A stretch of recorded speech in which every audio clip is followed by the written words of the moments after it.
To order at 6:30 p.m. on Monday, May the 3rd. Are there any declarations of interest or general nature thereof? If so, please declare it now. Mayor Lackey or Deputy Mayor Lackey? Yeah, there is a report that has a lady's name that is my last name, but we are no relation. So I do not have a declaration. Okay, thank you. Any other declarations? Seeing none, we'll move on. As the chair, we had to do some shuffling this evening in our delegation. So we're actually going to hear from Malroz first. Our auditors had a conflict and just a little bit of a overlap when it came to the timing. So we're going to hear from Malroz first, and then we'll hear from KPMG. So we have Albert and John from Malroz, and we will hear from them. Madam Clerk, do we have their presentation? Yep, Albert, I sent you an email earlier today. Did you want to share your screen, or did you want me to bring up your presentation? I would be happy to share my screen. Sure.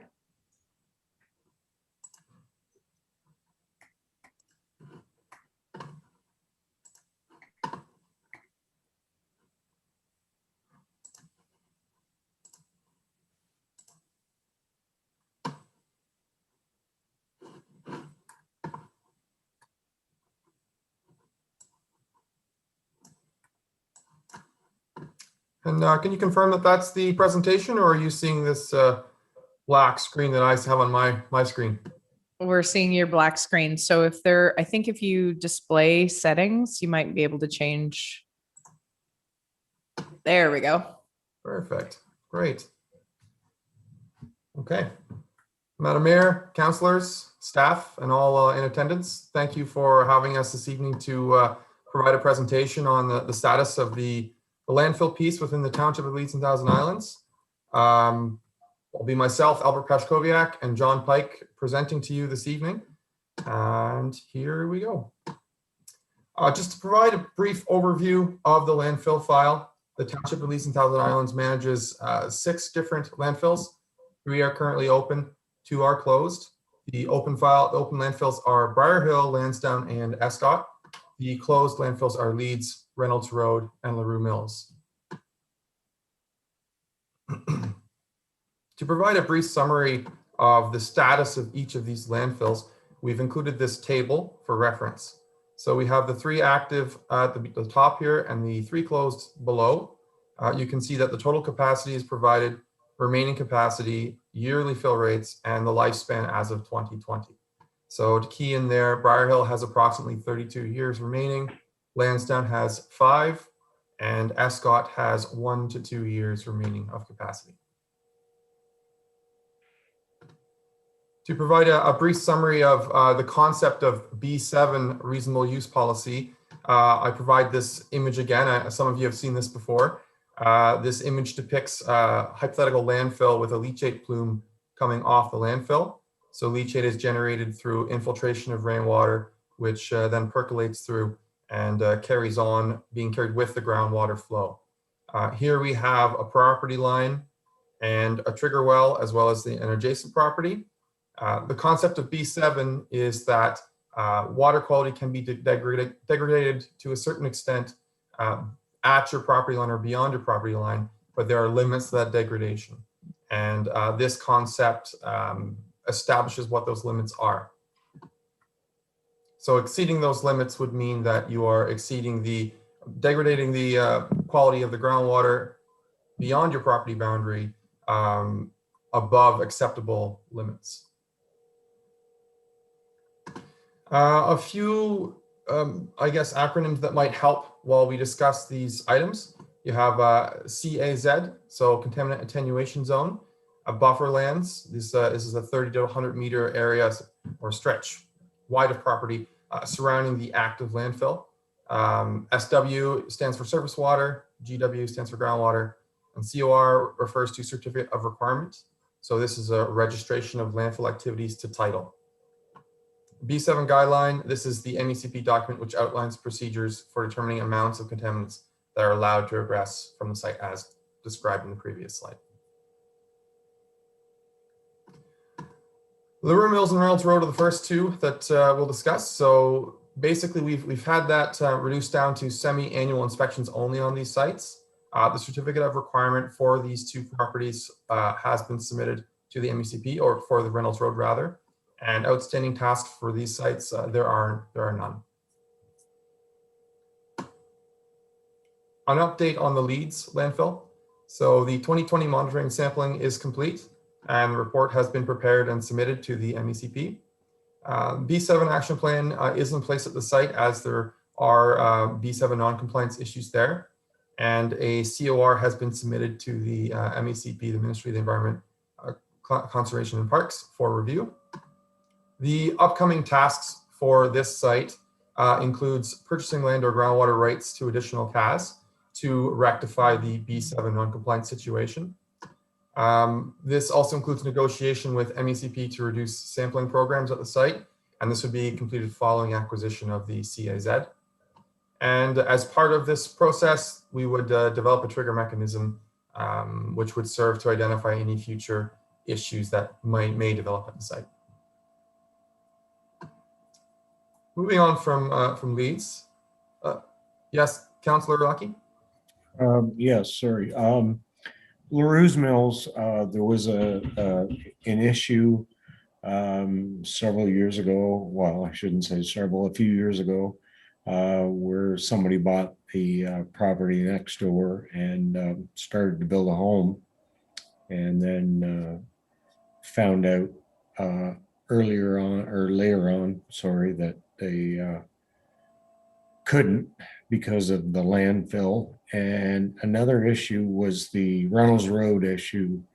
The people across the road, same thing. So have we come to an agreement with those people as far as what's happening with their property due to our landfill? Hopefully you can hear me. This is my first time speaking, but I believe this question came up last year during our presentation, and it has to do with, my understanding would be probably within the planning sphere, that there would be setbacks from what would be permitted to be developed within the lands that adjoin a landfill.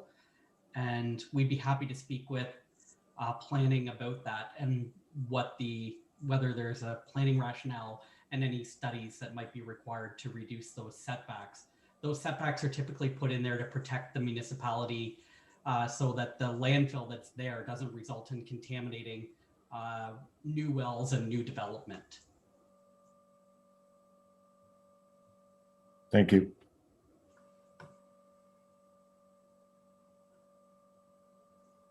Al? Okay, so moving on to the Briar Hill Waste Disposal Site. Similar to Leeds, the 2020 monitoring sampling program is complete and the report has been submitted to the MECP.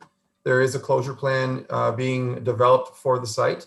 As I mentioned previously, there still is a significant amount of lifespan within that landfill. However, a closure plan is required to identify the process for closure later on. So the plan would also identify a new design for the site, as the existing design that has some issues with it. And so that's all being conducted this year.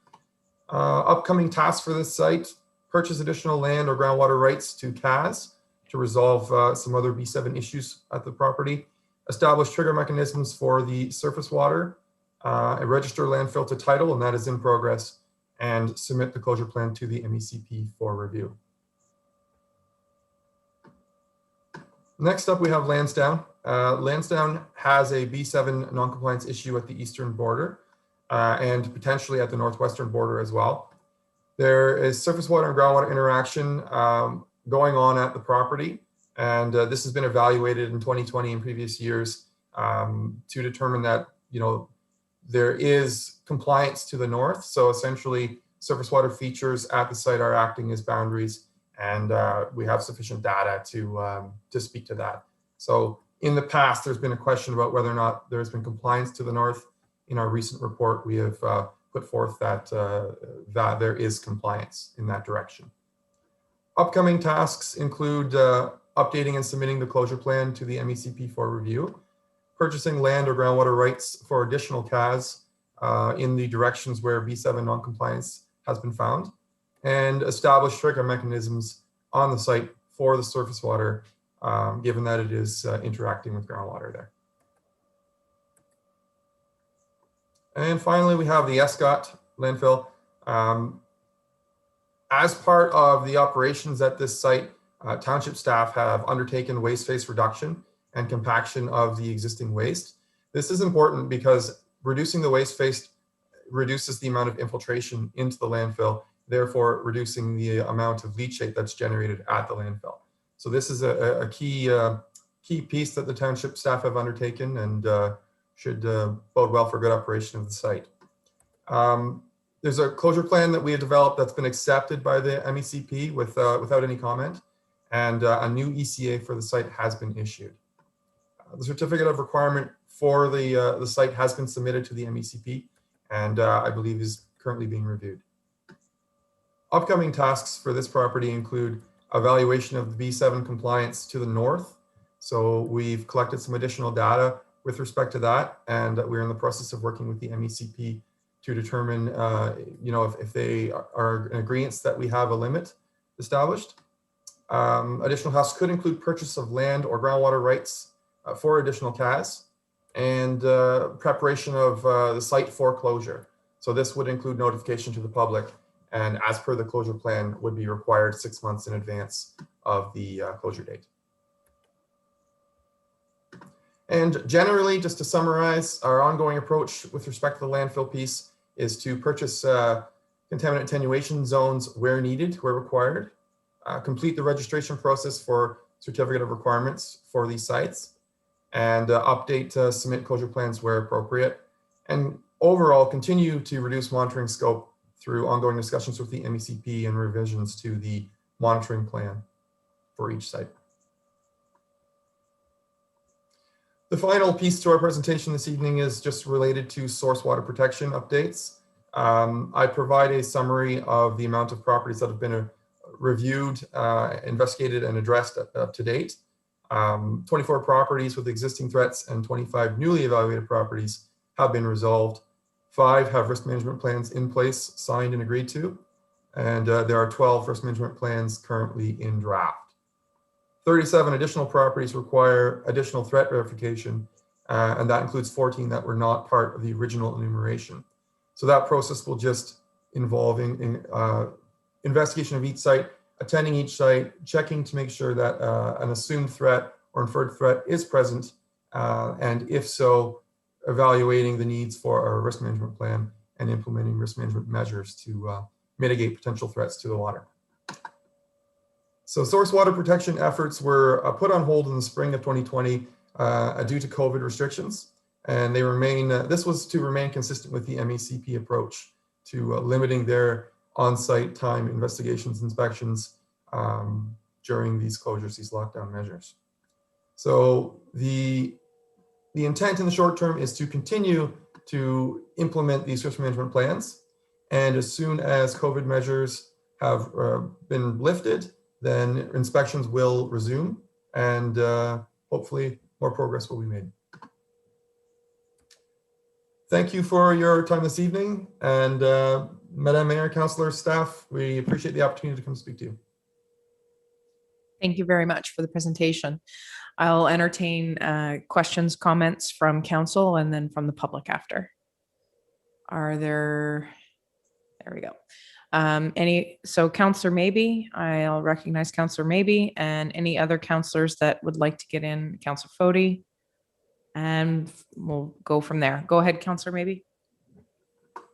Thank you, Madam Mayor. My first question is, when talking about some of the water threats that have been looked at just recently and some have been mitigated, what type of threats are actually to our water table that are being alluded to in a broad brush approach, so that we kind of know what is out there that potentially could be problems with our water that have been found.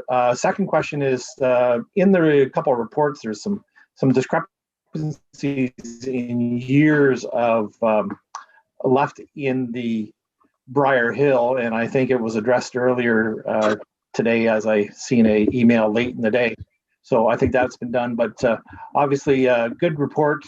Thank you to Malroz for that, and with the newly installed Waste Committee that Councillor Fody has started, and I'm a part of that also with Councillor Jameson, moving forward with a new initiative to make a better future for our community. So thank you very much, and those two questions. Thank you.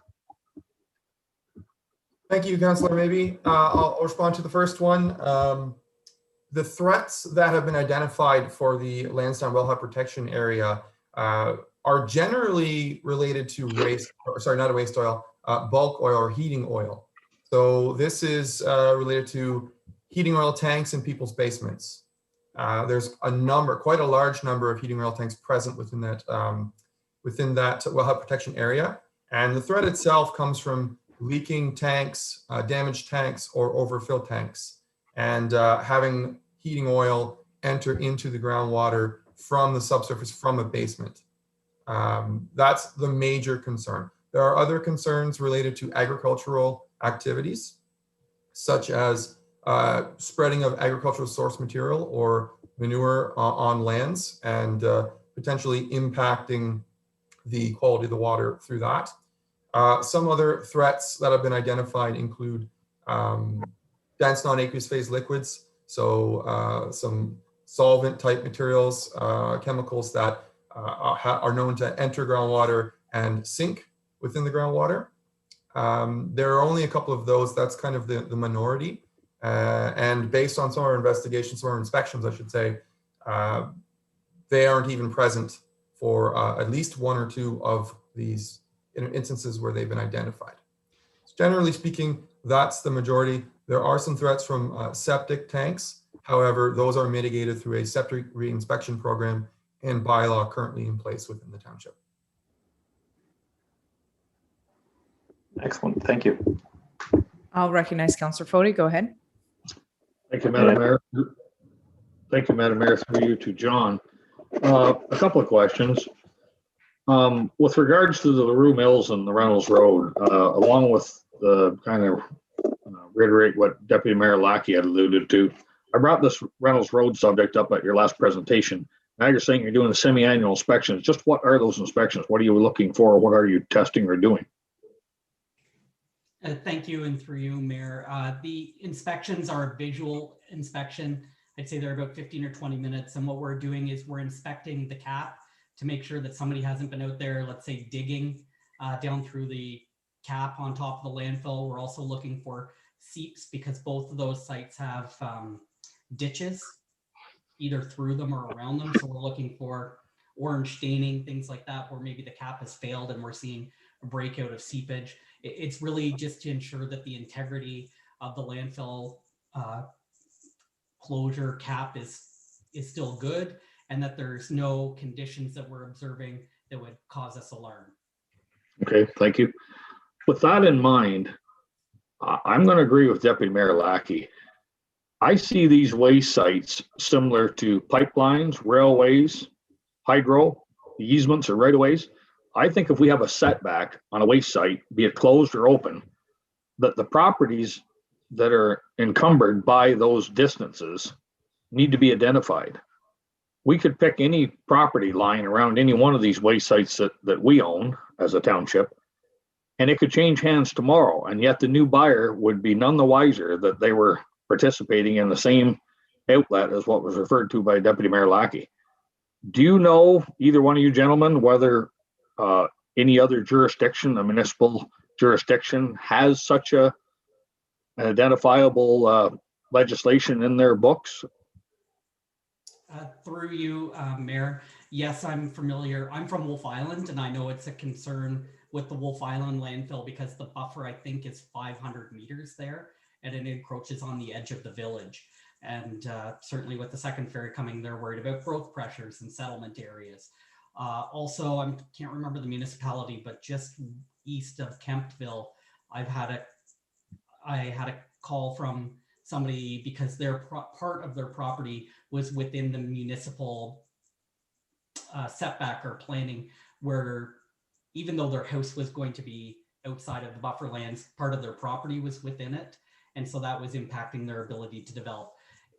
It's fairly common, but there are Ministry of the Environment guidelines, land use compatibility guidelines, where you can go through and say, even though the landfill is within X meters or feet of a property, through these studies, we can determine that the risk is low of impact. We know which way groundwater is flowing at these landfills. They're monitored. So if you're down gradient of the landfill, we have more concerns compared to you being up gradient of the landfill. These tend to be fairly broad policies to just draw a box around a landfill and then to sort out later through more science and through more specific evaluation of a property to determine what an appropriate development might be on it. Okay, thank you. I have a couple other points, Madam Mayor, if I can. With that in mind, I guess it's incumbent upon us to, through our planning department, to identify the neighboring properties so that when they do change hands, we don't get in the situation aforementioned. But thank you for relaying a couple of local examples. I want to thank you for the presentation. It lays out the bare facts. I do know, as you know, James Tuck has done a good job with our works department in adding some life to some of these. I know when we were first elected, I believe Escott had 1 to 2 years, and here we are 3 years in, and it still has 1 to 2. Having said that, these waste sites are on a scary hourglass here in the sense that Escott has literally days left, Lansdowne has months, and if we were to transfer everything to our only remaining site, we'd be less than 10 years. So we know well that what our task is at hand. How we're going to accomplish that remains to be seen. I'll let it go to those who do want to ask questions. Thank you very much. Thank you.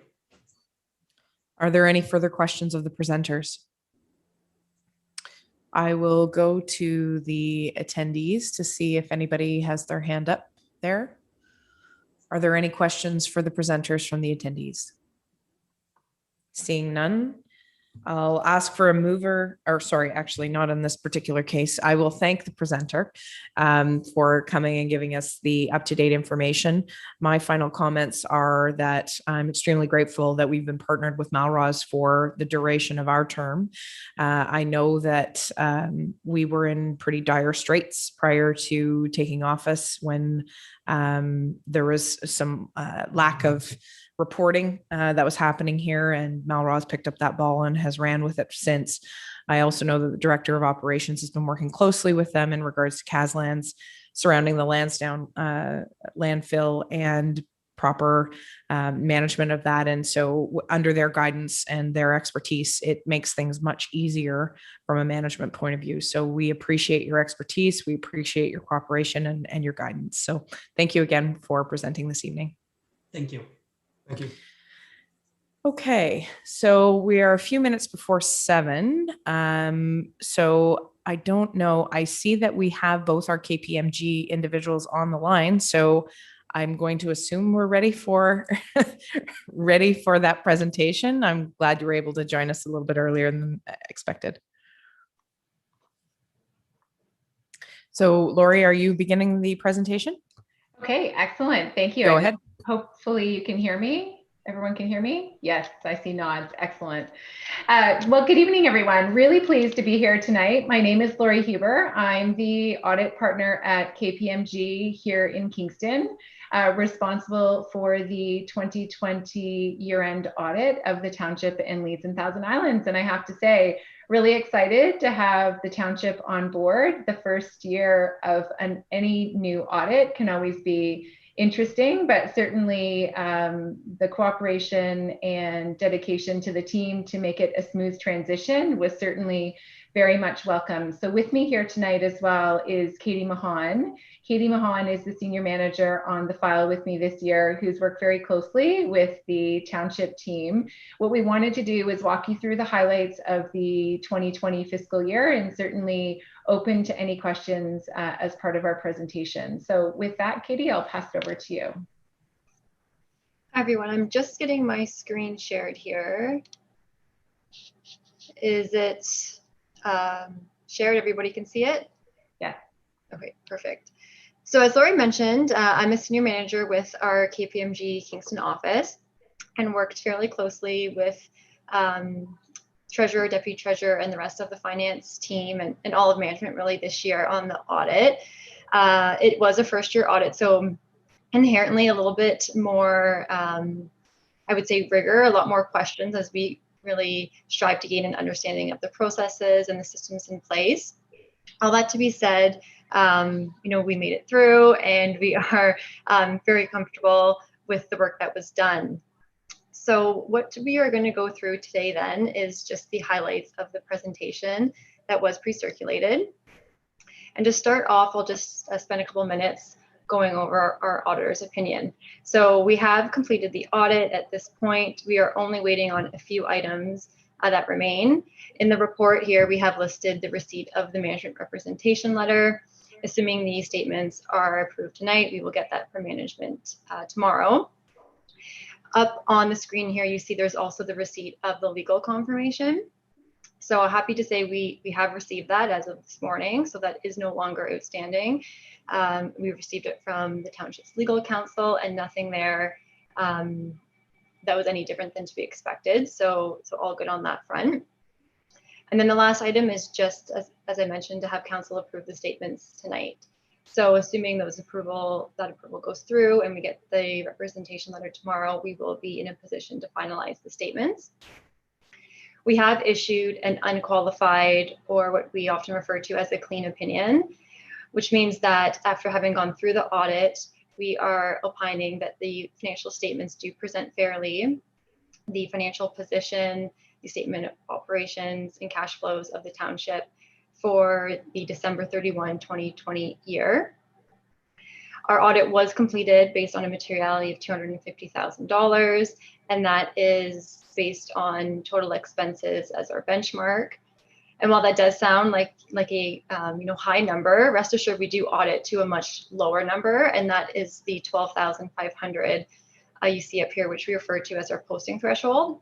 And so what that means is that as we complete our audit, to the extent we find any differences above that $12,500 threshold, we have conversations with management to determine whether those entries need to be booked or not.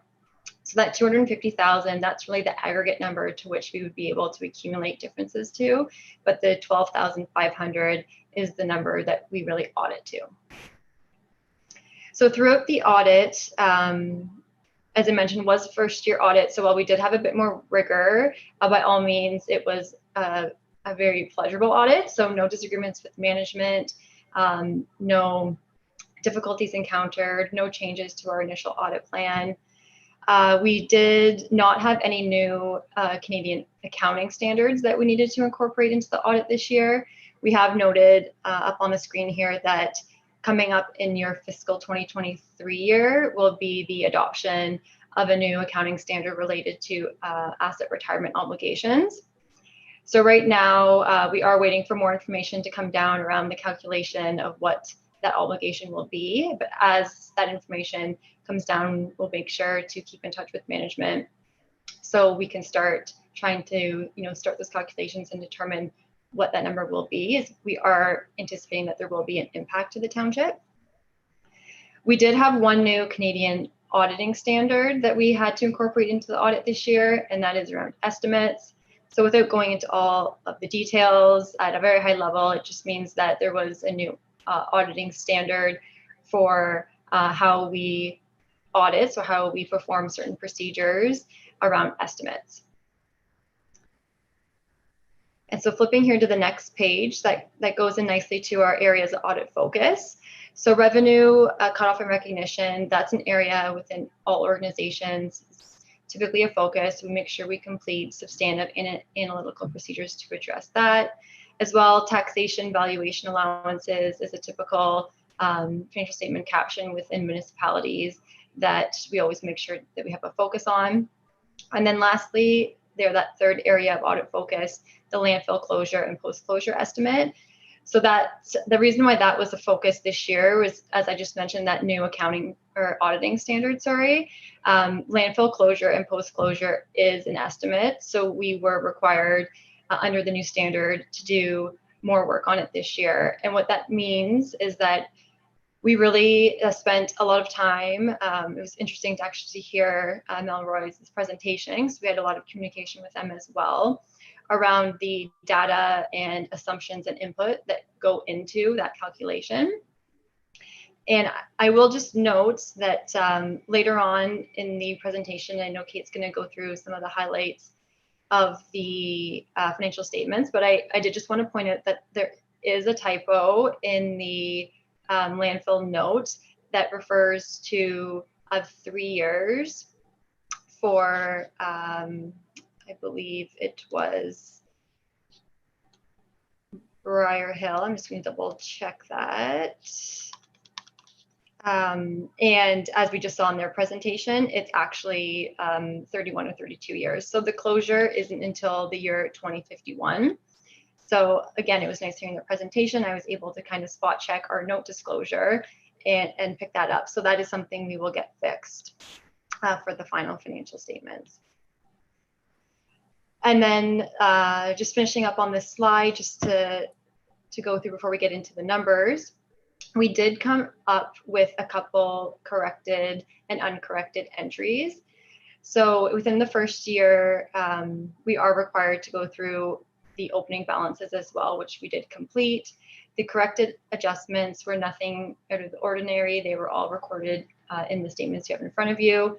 And then we did end up with 2 uncorrected items, one related to the casino property tax assessment provision, and another related to a deferral of the Trillium grant. And then in addition to that, we did post a prior period adjustment. So again, I'll keep this high level, and unless there's any questions, we can go into more detail. But where this came about from is, as I know most of you are fully aware, is that the casino gaming revenue this year, due to COVID-19, so that would be for the fiscal 2020 year, was significantly reduced as a result of the closure and then the reduced capacity when it did open. So as a result of the gaming revenue being a fairly significant decrease from the prior year, the magnitude of that difference really stood out, that there had been a cutoff issue in prior years. So again, just really high level, that's something that previously would not have really stuck out all that much, because it, as I say, it's just a cutoff difference, so between one year to the other. However, in fiscal 2020, due to the large decrease in casino gaming revenue, it did stick out. So we did put that through as a prior period adjustment, so that these statements, ending December 31, 2020, are updated and are correct. And then the last point, just to touch on, is that we did not identify any significant internal control deficiencies. We did put together some process improvement points and have discussed those with management to look into implementing in the next fiscal year. I might stop there and just see if there's any questions before I move on. Do we have anybody? I can't see the whole screen, so if anybody has a question thus far, if you could just unmute yourself and identify yourself. Seeing none, we'll just move right along. Thank you.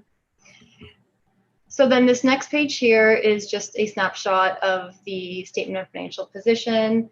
I apologize if it's small. I believe you do all have a copy of the statements in front of you. And so really the statement of financial position, also here often called the balance sheet. So it's just outlining the financial assets and the financial liabilities, which come together to give the township a net positive position. So that would be a net financial asset position, which is nice to see. It's a bit of a financial indicator on the health of the township. And it does suggest that there are funds available to finance future capital purchases or future obligations. Going through some of the highlights year over year, you can see that cash has increased approximately $1.4 million, which is mainly due to the surplus generated for 2020. Accounts receivable has decreased approximately $450,000, which is mainly due to a decrease in the recoverable HST, as well as just some timing between. You're muted there. You're muted. We can't hear you now. Did you happen to shut yourself off? Pardon?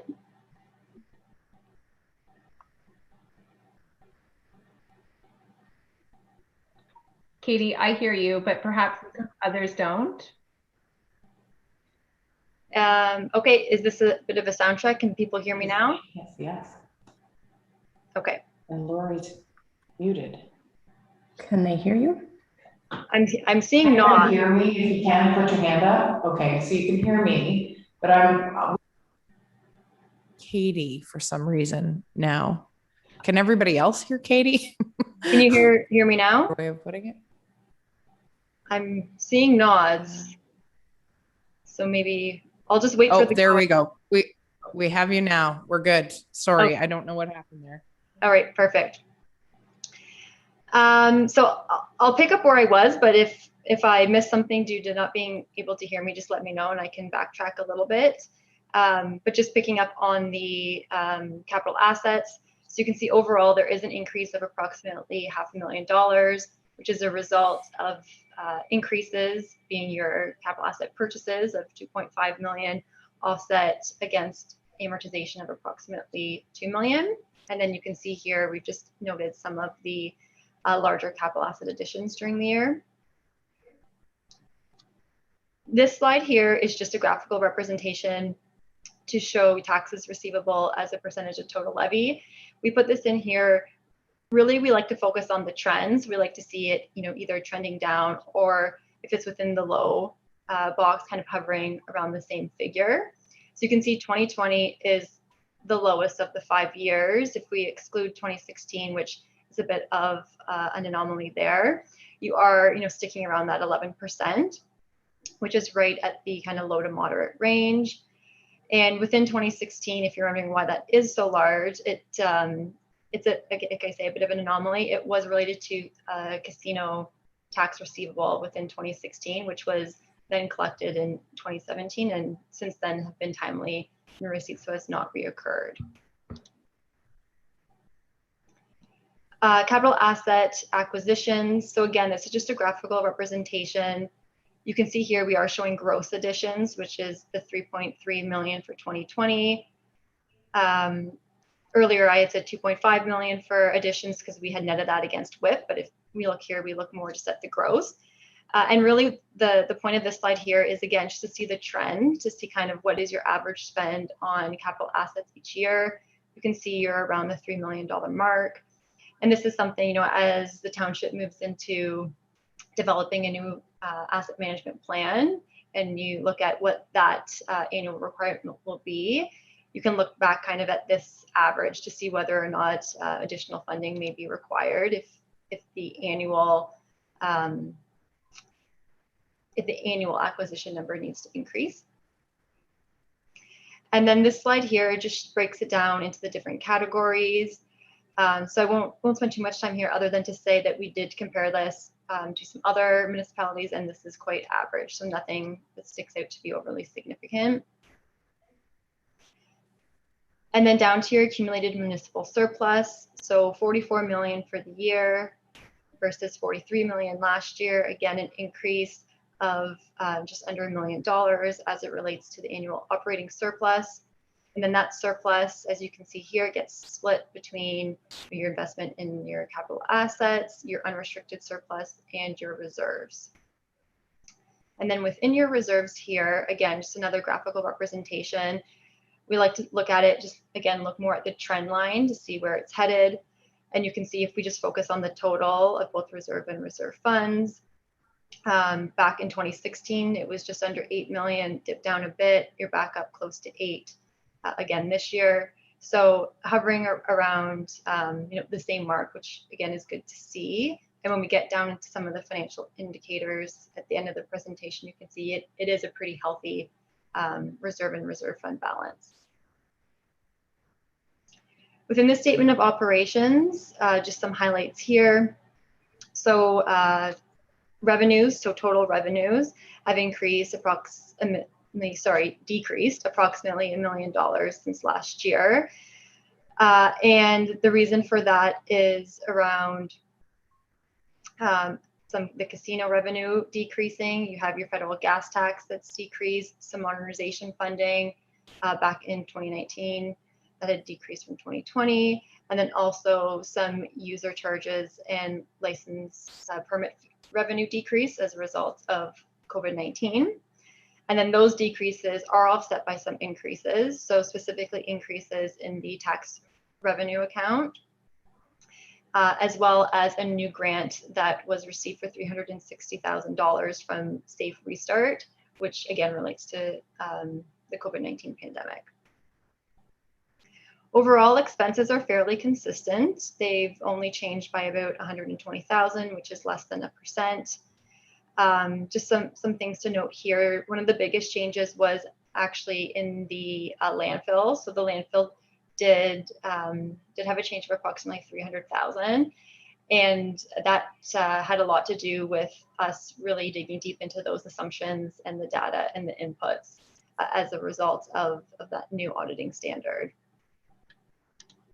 And then the last point here is that there was a decrease in salaries and benefits as it related to cancellations and decreased hours as a result of the pandemic.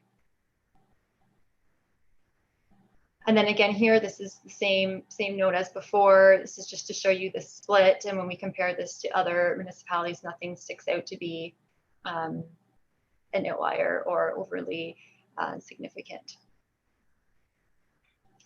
And then these last two pages just go through some of the financial indicators. So where this is pulled from is that the Ministry of Municipal Affairs has published 7 financial indicators that they put out to help assess the overall financial health and financial position of a municipality. So what we do each year is that we just calculate where the township sits and determine whether there's any flags to be raised or discussion to be had about where the township is sitting within those indicators. So I won't go through them individually. As I said, there are 7. So there's 4 on this page and 3 on the other page. But overall, if you look at them, in aggregate, they do paint a picture of a pretty healthy financial position. And then really the only comment to add to that is, well, it is a healthy position that the township's in. A lot of it has been generated from the casino. And I think 2020 was a great year to see that, the reliance on the casino for some additional funding, and when that's not here, how the township can react to that. And then the other point, and I mentioned it, I believe, earlier in the presentation, is your capital, asset management plan. I believe the most recent one is from 2014, so it is due to be updated. And when that gets done, the dollars that are coming out of there for what your annual expense should be from a capital perspective, that's going to be something that potentially may draw down those reserves, or might need to look into getting more debt to facilitate those additions as you enter into that new asset management plan. And then that brings us to the end of the presentation. So I'll ask Lori if she has anything she wants to add. Thanks very much, Katie. No, you certainly covered the highlights. I think we'll pause there and ask the group if there are any specific questions. I will recognize Councillor Gurrell, and if there's any other councillors, please put up your hand and I will recognize you. Go ahead, Councillor Gurrell. Good evening, all. Thank you very much for the opportunity. Looking at the graph for reserve funds, just clarification. On the left, we have reserves. In the middle, we have reserve funds, and of course, on the right, total. What are the defined reserve funds that are pulled off from there? I always am a little confused. We often get reserve fund balances, and trying to piece it together with our reserve fund policy is a bit challenging. So could someone address what those are in the middle specifically? Thank you. And actually, if you want to throw in obligatory and non-obligatory and the idea of deferred revenue, because later on in the full report, there are just some things that I do have some questions. Maybe you could address them now. Thank you very much. So I can start that, and if the treasurer wants to add to it, by all means. So I don't know if our presentation aligns, exactly with your policy, but the way we have split it on the presentation for us is that we have the reserve funds as the obligatory reserves. Can you define them for me? Yep. So obligatory reserves are, so within the financial statements, they do not go through equity. They are shown as a liability on the statement of financial position. And the reason for that is they are mandated. So there is a legislative requirement to keep those funds separated. As such, they remain as a liability on your balance sheet. The reserves or reserve funds that sit within your municipal equity, those are restricted internally within the township. Lori, did you want to add to that, or treasurer? Sure, I can add a couple of really minor comments. I think you've touched on the highlights. So I think the most important thing to remember is what stays on your balance sheet basically isn't necessarily monies at your discretion without any strings attached. You have to have some sort of performance criteria to be able to recognize that money. So it was given to you for a purpose, and you need to make sure that that purpose has been fulfilled to record it as revenue.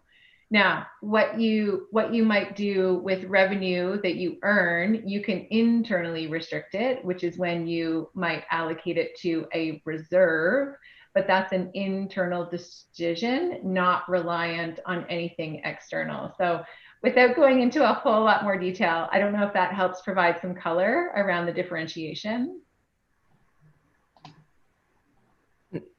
Does the treasurer want to add anything more to that, or Councillor Gurrell, did you want to ask any other clarity questions? If I can, through your worship, just Councillor Gurrell, just to to clarify too, those obligatory reserve funds, that is the federal gas tax, cash in lieu of parkland. And I think there's a little bit of Ontario community infrastructure funding. So yeah, as the auditor spoke to, those are very restricted in how we have to handle those funds because the government regulates what we can and can't spend. And that's why they're separated out. Go ahead, Councillor Brown. Thank you for that. I do appreciate that.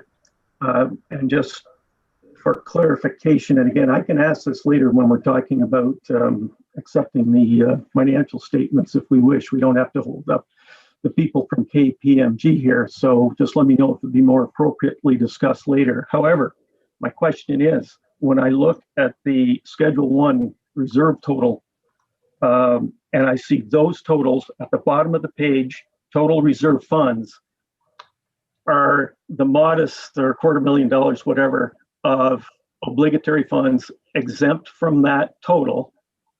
And how is that reflected in that graph? That confuses me because the total on the right looks like the total I'm looking at the bottom, which is 77,700,000.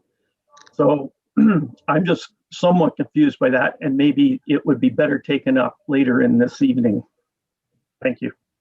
I can speak to it really quickly. I think you are understanding it correctly. So in our report, we have the reserves on the left-hand side, which equal what you're seeing in Schedule 1 of the financial statements.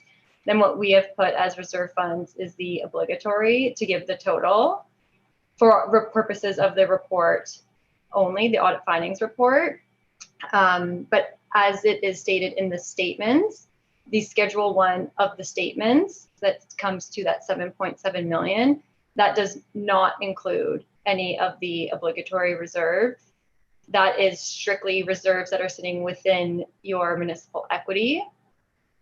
Separate and distinct from that are the obligatory reserves, which are sitting up in your liability section of your balance sheet. Clear as mud, Councillor Garab. Go ahead.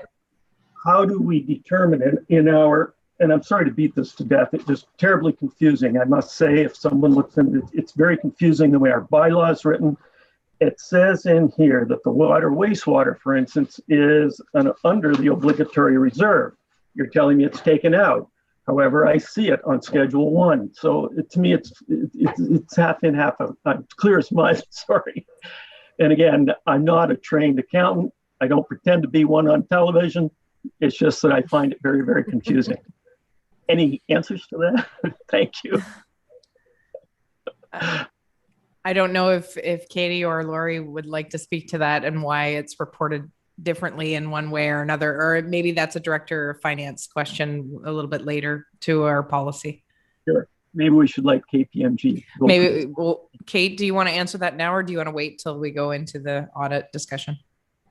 Through your worship. So if it comes to differences in how the reserves and reserve funds are reported on the financial statements, Katie and Lori might be able to help me just in terms of the difference between accrual and cash basis, because what we report through the year, and when I do report reserve funds, I tend to do a schedule that tries to break them out into the different types, but it does include kind of all of our reserve funds into one schedule when I'm just reporting through the year. But when we actually do the audited statements at year end, the obligatory do have to be treated separately and treated as deferred revenue, like a liability, as they've explained. And I apologize if the policy is not clear. The water sewer reserve fund is not obligatory, and the fact it's not legislated that we have to report it the same as federal gas tax. However, I think in the policy I tried to identify that is to be used only for water sewer. So there are some restrictions that, and council approve, through the approval of that policy, we try to make sure that that reserve fund is only used for that purpose because it's supposed to be self-funded through the utilities. Go ahead, Councillor Garab. Last nitpick, I see that the library reserve funds are in line with what I believe they ought to be, around 200,000+. They've been split into capital purposes, and this is on Schedule 1, by the way. They've been split into capital purposes and specific purposes. In previous years, I don't recall the library fund, reserve fund, which was 412,000. I do not ever recall seeing it show up in a Schedule 1. Is my thinking wrong? Because I looked at that pretty closely over the years. I may be in error. Thank you. Through your Dr. worship. Fine. Go ahead. Through your worship. So the library records are consolidated. Their financial statements are consolidated into our year-end statements. I would not be including them at all in any of our reporting through the year. But on last year's statements, which I'm actually just trying to look at quickly, they should have been included, and then they would have been included unless they were grouped into with some other funds that didn't stand out as library, but they definitely would have been included in the last year's statements. The other challenge is, sorry, Councillor Gorel, just to add, I do know that the way that I think the question that you're asking, and this is where I'll ask you to clarify, is that the way that it was reported in previous years on the audited financial statement is not the same as this year. That's what you're saying, correct? Okay.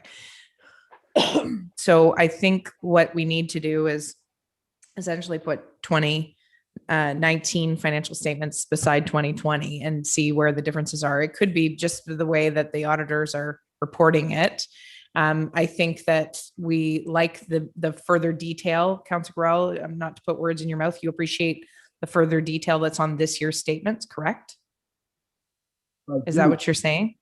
Okay. Yeah, but the point would be, when we look at total reserves and everyone feels comfortable, I feel that we're not comparing apples and apples and apples to oranges. It seems there's some flexibility in there year over year, which makes it terribly challenging for a counselor like myself to follow. I don't have any problem, accepting the audited financials.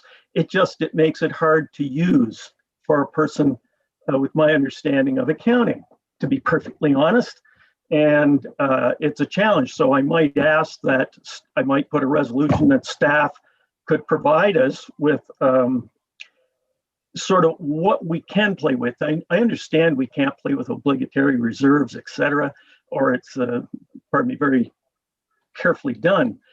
But when we get into the fine point of how much money is sitting there in a capital reserve, how much is sitting there for special purposes, as an example, there's not even a special purposes on Schedule 1, and yet it's sitting right here in front of me in our policy. It's sitting right over there in front of me, $419 or something in special projects. I don't understand where it is amalgamated into Schedule 1. So that's just the beginning of a confusion. Thank you very much. I think that's, we can definitely review that once we get into the further discussion about the specifics in our regular meeting. But I appreciate Councillor Gorel's concern, because the average taxpayer would struggle as well. Like we see these year over year. And so when they do change, or the wording changes, or how it's even laid out, sometimes it's hard to compare those apples to apples. It seems apples to oranges. So I fully appreciate Councillor Gorel's points.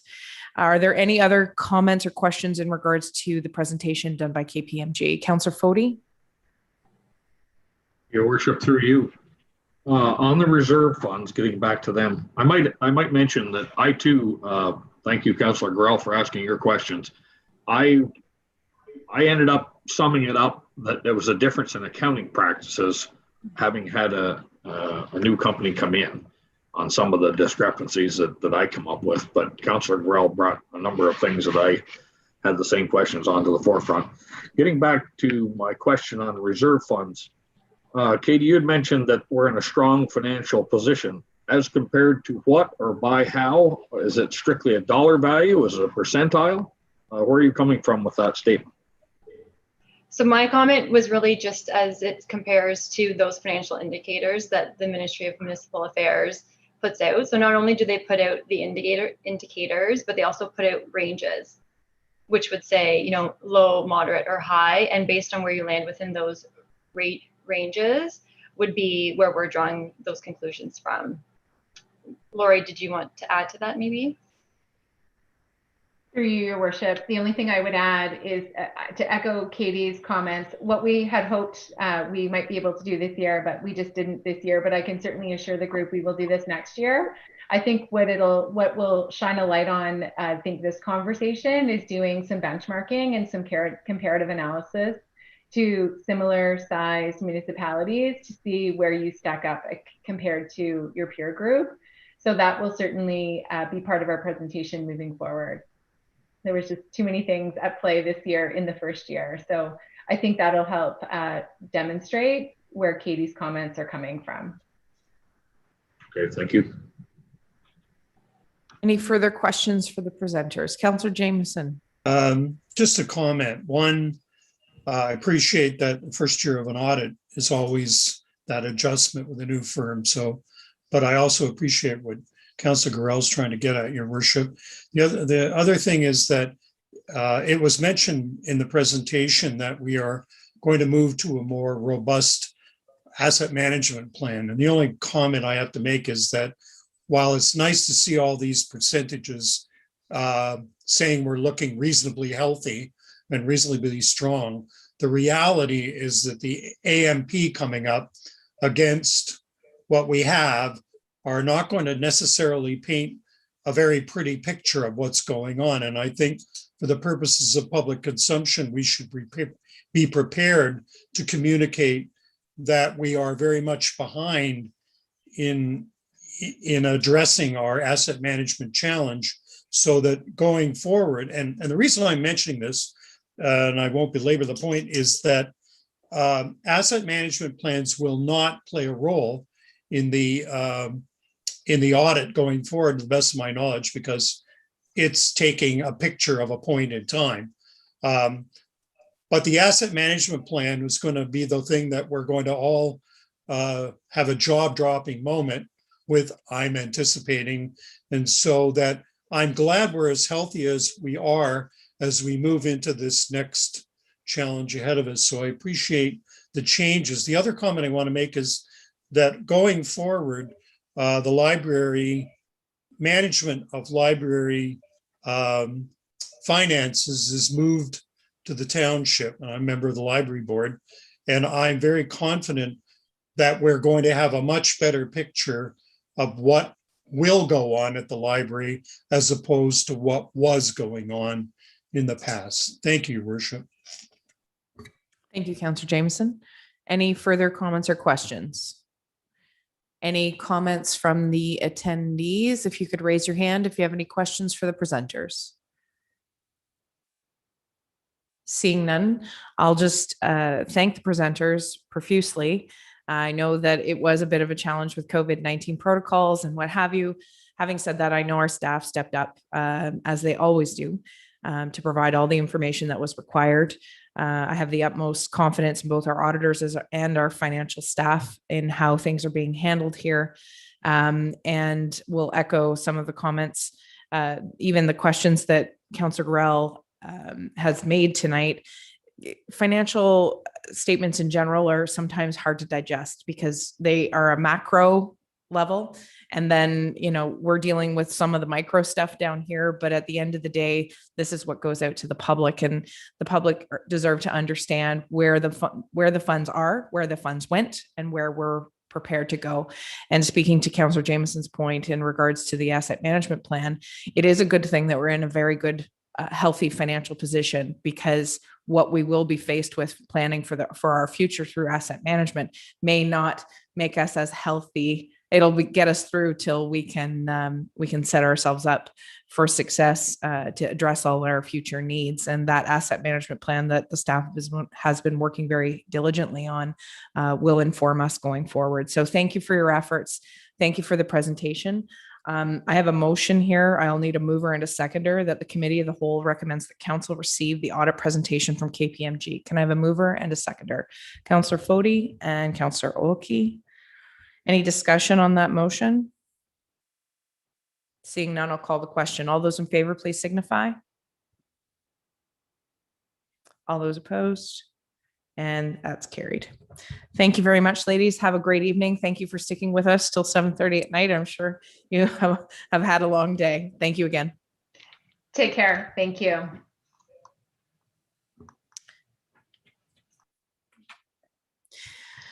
So we'll move forward with the agenda for a little bit longer, and then we'll take a break closer to 8 o'clock. We'll try to power through some of these reports that are coming forward. So next on the docket is staff reports, and the motion reads as this: that the committee of the whole recommends that council approve the allocation of $3,000 of municipal modernization funding for AutoCAD licensing, and that committee of the whole recommends that council approve the allocation of $7,000 for municipal modernization funding for the purchase of a smart TV for the regional training center, and that the committee of the whole recommends that council approve the allocation of $30,000 of municipal modernization funding for human resource policy and job description review and revisions, and that the committee of the whole recommends that council approve the allocation of $90,170 of the municipal modernization funding for records management. Can I have a mover and a seconder to put it on the floor? Councillor Foti to move it, and Councillor Jameson to second it. And the motion is now on the floor for discussion. Entertaining questions. I have Councillor Gorell, Councillor Lackey, Councillor Olkey. Go ahead. Thank you, Your Worship. I have read this report, and I would like to move that it is untabled and deferred. And I'd like to defer it until such time that firstly, that each of those items is fleshed out more appropriately, particularly in light of one of the items in the statement that upwards of $250,000 moving forward. I'm not prepared tonight to listen to a verbal reasoning. I would like it in writing. That's number 1 point. And number 2 point, there's an error in the table that needs to be corrected. And for those 2 reasons, I would like this deferred until that is brought to light, those 2 points. Thank you very much. And I would look for a seconder on that if I could find one. Sorry, I'm going to go to the CAO first before we take a seconder, and just for further clarification, and then I'll entertain the seconder to motion to table to defer or table the motion. Go ahead, CAO. We can't hear you, CAO. Not sure if you've got your microphone off. It says that you're live, but we can't hear you. Your master volume may be muted on your.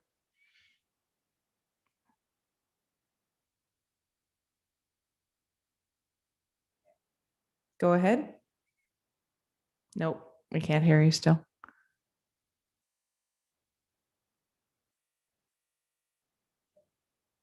No, can anybody hear anybody hear CAO? Okay. So it's not just us here in the council chambers. Maybe you want to come to the council chambers and speak in the microphone. Okay. Okay. So I'm interested to hear what the CAO has to say in regards to the questions that have been posed by Councillor Gorell before we accept a seconder to defer.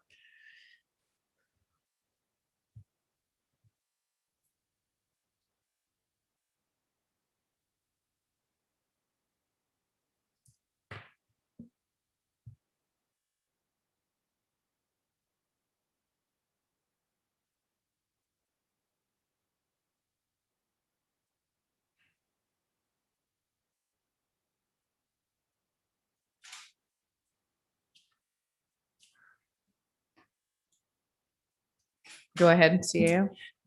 Thank you, Your Worship, and through you. I'm fine if council wishes to table the report so that we can provide the supplemental information. Our intention from this was to earmark the funds, the modernization funds, so that we could start doing procurements to advance some of the modernization efforts that are listed in the report. I appreciate the records management program is rather lengthy and involved, and certainly it's a reasonable request for us to provide more information on where we think we need to go. one point of order also as well is that we're not going to spend $7,000 on a smart TV. That was a misunderstanding on my part. I had thought originally we were going to be doing a projecting, a ceiling mounted projection for the training center, which would free up space that's otherwise used right now for equipment and allow for attendees to, more attendees to fit in the classroom socially distanced with COVID. That morphed into a TV, which I understood is now not what we're going with. But we need to sort that one out. So just so for clarity for the council, the record management is something that's needed right now. The way records are kept, it's very hard to find them. The searchability is difficult, and we end up relying on corporate memory for things that have happened in the past.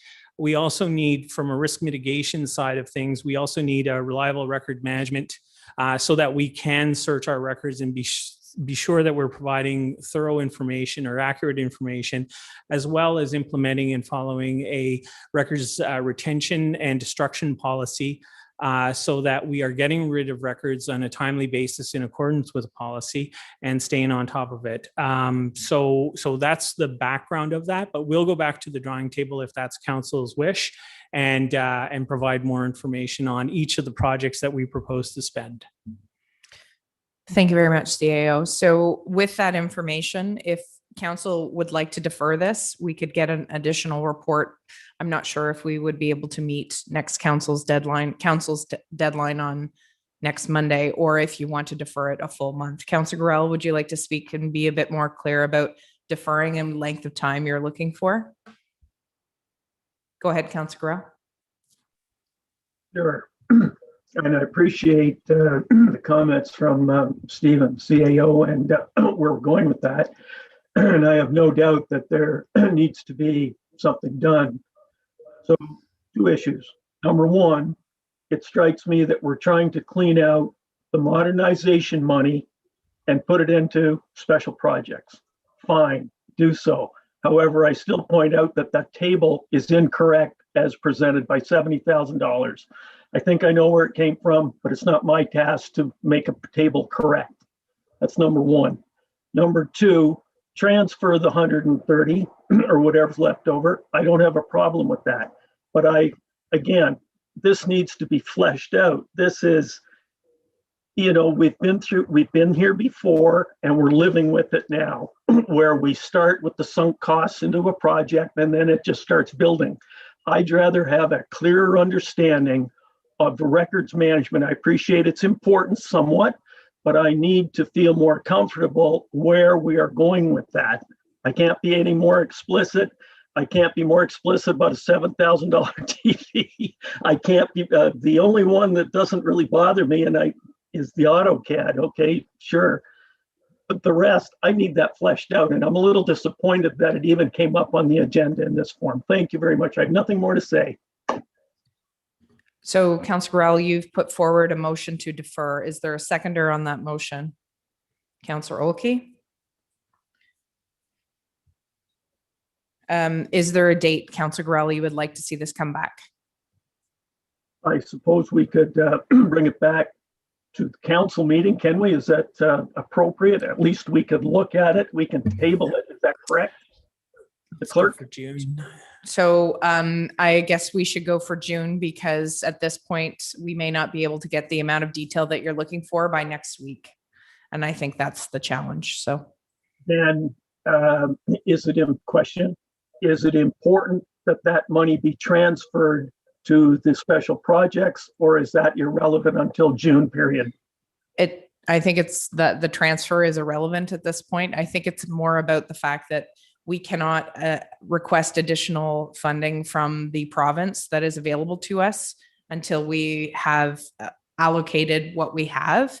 And there are more projects coming forward that the staff was hoping to apply for further funding from the province. But I appreciate. Why wasn't that stated in this report? That might have You think that's So, not, well, we didn't actually get a chance to let the director of finance or the rest of the senior management team speak to those things at this point. But having said that, I appreciate the fact that there was more information needed to make a decision. Councillor Olke, you've had your hand up, so I'm going to let you speak as the seconder to the deferral. Thank you, Your Worship, and through you. And I wonder if my fellow councillors don't beat me up for it. Is there a possibility of have a special meeting just over this if we're time sensitive for other programs? But I do second Councillor Gorell's motion. I'm getting from the CAO that we need the time frame to go ahead. Councillor Jameson speaking to the deferral. Well, I support what Councillor Olke is proposing, and I understand it might be a logistical problem. And I support it because I know the missing piece was, some of the missing pieces included the fact that we may not be able to move forward attaining other funds. So I think that while I had challenges with the reports, I sort of saw a sense of urgency in it that as a result, it lacked a little bit of accuracy and detail. And I certainly understand the concern, but I would like to move things forward in a way that allows staff to begin to chase down some of those other opportunities moving forward. So I support Councillor Olke's point of view on this. We're having a heated agreement, Gordon. So, the motion on the floor is to defer until June, the full length of the motion, which is all of the Councillor or Deputy Mayor Lackey. Do you have your hand up?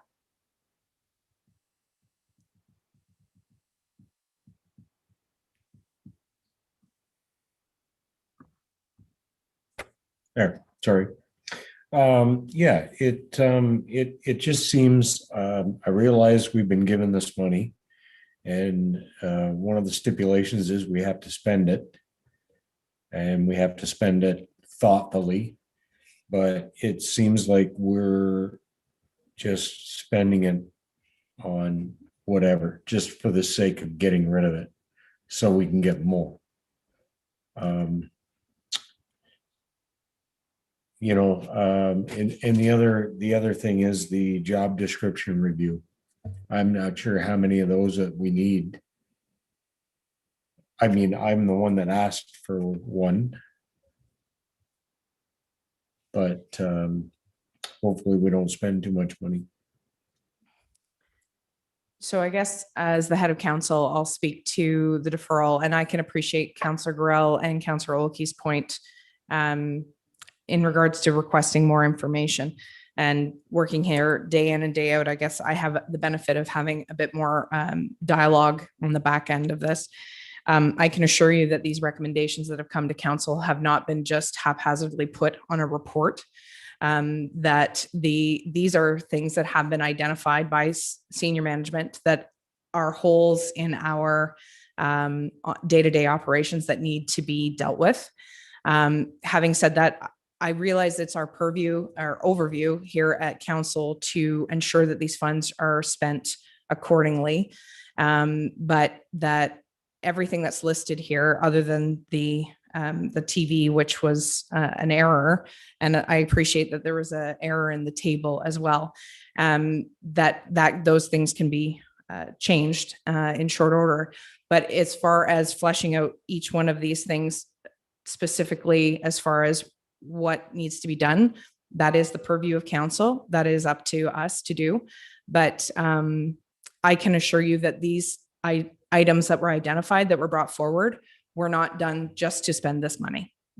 These are things that need to be done internally on an ongoing basis. And some of these things have been left for too long, especially the records management. And while I appreciate that's a very large sum of money, I can assure you that there are things that have been done or have not been done completely that need to be. But the deferral is on the table, and I'm going to call I saw Councillor Fode's hand up. I'll let Councillor Fode speak. Thank you, Madam Mayor. when I saw this report, it became real obvious that the wish list is what I referred to it, added up to completely zeroing out the municipal money that we received, which indicated to me, I think Councillor Jameson had alluded to, that maybe there was, and you admitted yourself, Madam Mayor, that there was, give us the opportunity to apply again, and I can appreciate that. But my problem in deferring this is not the deferral, it's the timeline. If we need to move this forward, I really like Councillor Oakey's comment of let's hold a special meeting. Let's not crowd this in to a rushed environment, which is what we're doing tonight. Let's hold a special meeting, get it done, get it over with, whether it's a week from now, 10 days from now. Unfortunately, as far as the time frame is concerned, we'll have to bring that forward to the council meeting next week as far as timing, because it'll depend on how much information that they can come forward with, as this was allocation, not the actual tendering of these particular things, because each one of the items over the $30,000 item and the $90,000 item would have been tendered as well before it was spent. But the motion that's on the floor is to defer at this point. So I'm going to call the question on the deferral. All those in favor of deferring this to we can call a special meeting prior to the June meeting if necessary, but the deferral is to be deferred to the June committee of the whole meeting. So is there an amendment to the deferral? Councillor Jameson. Could we consider leaving that June date out and wording it to as soon as possible so that we can move this forward? And I just want to make one other comment with respect to, and I'm sorry, but the business of moving the HR, a really good HR structure is not something that has been in place here. They may have done some studies on job specs and whatever else, but clearly we need to do this, and we need to do it very efficiently and as quickly as possible, certainly to have this in place for the comfort of our staff and the confidence of council as we move to the end of our term. So I'm interested in moving this forward as quickly as possible. And I think June seems to me a long time, but I respect that staff is challenged by a shorter timeline. So I'll ask the mover and the seconder if you are okay with rewording the deferral to that this motion be deferred to as a council meeting as soon as possible. Councillor Garrell is nodding. Councillor Oaking, as soon as possible.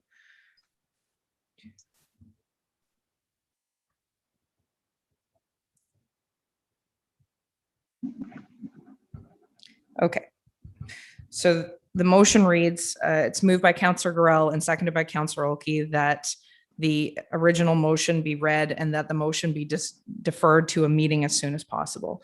All those in favor of the deferral, please signify. All those opposed? And the deferral is carried.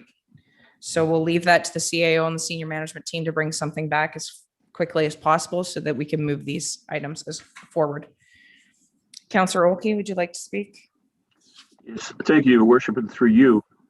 Recognizing the expediency and recognizing the relationship between what's on the table with this sort of thing and what we could do with it, is it not possible to identify which things are more expedient and parse it out? Does it have to be passed as an omnibus proposal? It seems to me there could be some prioritization which might speed things up. I'm not proposing another motion. I'm asking a question. Thank you. CAO, you'd like to speak to that? Thank you, Your Worship, and through you to Councillor Oakey. We certainly can, if we get hung up on any of the greater detail, we can certainly parse it out so that we can keep the priority objects that we can deal with quickly moving. But I think the intent will be to come back and provide as much information as we can. And I'm thinking really on the sizable project is the records management one. So if we can break down the detail of what we want to do with that to council satisfaction, I'd like to come back with a package so we can have all these funds allocated in one fell swoop. But if we run into any difficulties, I think we may come back with a partial plan. Thank you, CAO. Okay, so we'll move on to the next item on the agenda, which is the motion to that committee of the whole recommends that council approve the youth bursary awards to Brett Lackey. Oh, sorry. I apologize. I apologize. I meant to check with the gallery. So we have some attendees in place this evening. So are there anybody or any comments or question in regards to the discussion that we've just had? If you could raise your hand. Seeing none, I'll move forward with the next motion at hand, which is that the committee of the whole recommends that council approve the youth bursary awards to Brett Lackey in the amount of $500, JC Banks in the amount of $300, and Matthew Wills in the amount of $200, and that the committee of the whole recommends that council declare May 1st to May 7th as Youth Week in Leeds and the Thousand Islands. A mover and a seconder on this, please, and thank you. Councillor Maybe and then Councillor Olkey. Thank you. The motion is on the floor. Is there any discussion on this motion? Deputy Mayor Lackey? You're not, we can't hear you. You can't, need to unmute.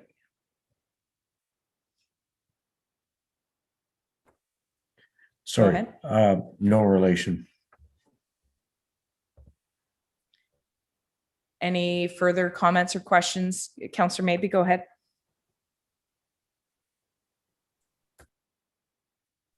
Thank you, Your Worship, and through you. Great. Councillor Jameson and myself were part of this committee, and reading the applications of the people who are these young people certainly see the future of our township and maybe future leaders within our township. And it's great to see how many are applying. Our only wish is that we could have given them all some funds to help them on their way. So again, great group of people, and thank you very much for the opportunity to helping with that selection. Any further discussion? Councillor Jameson, go ahead. Just want to underline what Councillor Maybe said and just how extraordinary the quality of the applications were, all of them. And also appreciate the leadership of the staff in trying to find a way to not have us go out and try to find some more money, but to find 3 people that are definitely very deserving among an excellent field. Thank you, Your Worship. Thank you. Any further comments or questions? Seeing none, I'll call the question. All those in favor, please signify. All those opposed, and the motion is carried. Thank you. Okay, in light of the next item on the agenda, which is the finance report for draft financial statements for approval, I'll call a recess for refreshment, and we'll be back here at 5 after 8. So 8:05, we'll reconvene. Thank you.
Well, sorry, we're missing Deputy Mayor Lackey and Councillor Olkey, so we'll wait till their cameras turn on.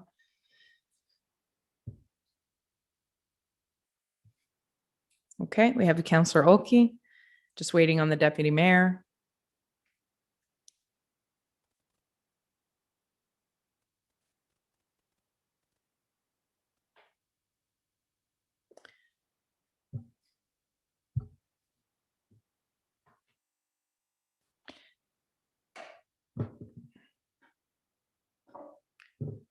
Maybe what I'll do in light, we'll put this on the table, and then by the time we put it on the table, the deputy mayor will probably be here. So the motion reads that the committee of the whole recommends that council approve the 2020 audited consolidated financial statements, and that the committee of the whole recommends that council approve the 2020 audited trust fund financial statements. And that the committee of the whole recommends that council approve the transfer of the 2020 surplus in the amount of $63,133 to the working fund reserve 50% and contingency reserve 50%. Now the committee of the whole recommends that council rescind the previously approved transfer of $200,000 to the tax stabilization reserve fund. Discussion, or sorry, I need a mover and a seconder. I apologize. Can I have a mover and a seconder? Councillor Fody and then Councillor Maybe. Okay, motion is on the floor, up for discussion. Who would like to go first? Councillor Jameson, then Councillor Fody. Just to get one of the simpler ones out of the way, the 200,000 to rescind from reserve, is that because it is being now expensed and accrued, which I really don't understand. So I'd appreciate what that actually means for us non-financial financial managers. I'll go to the Director of Finance. Thanks, through your worship.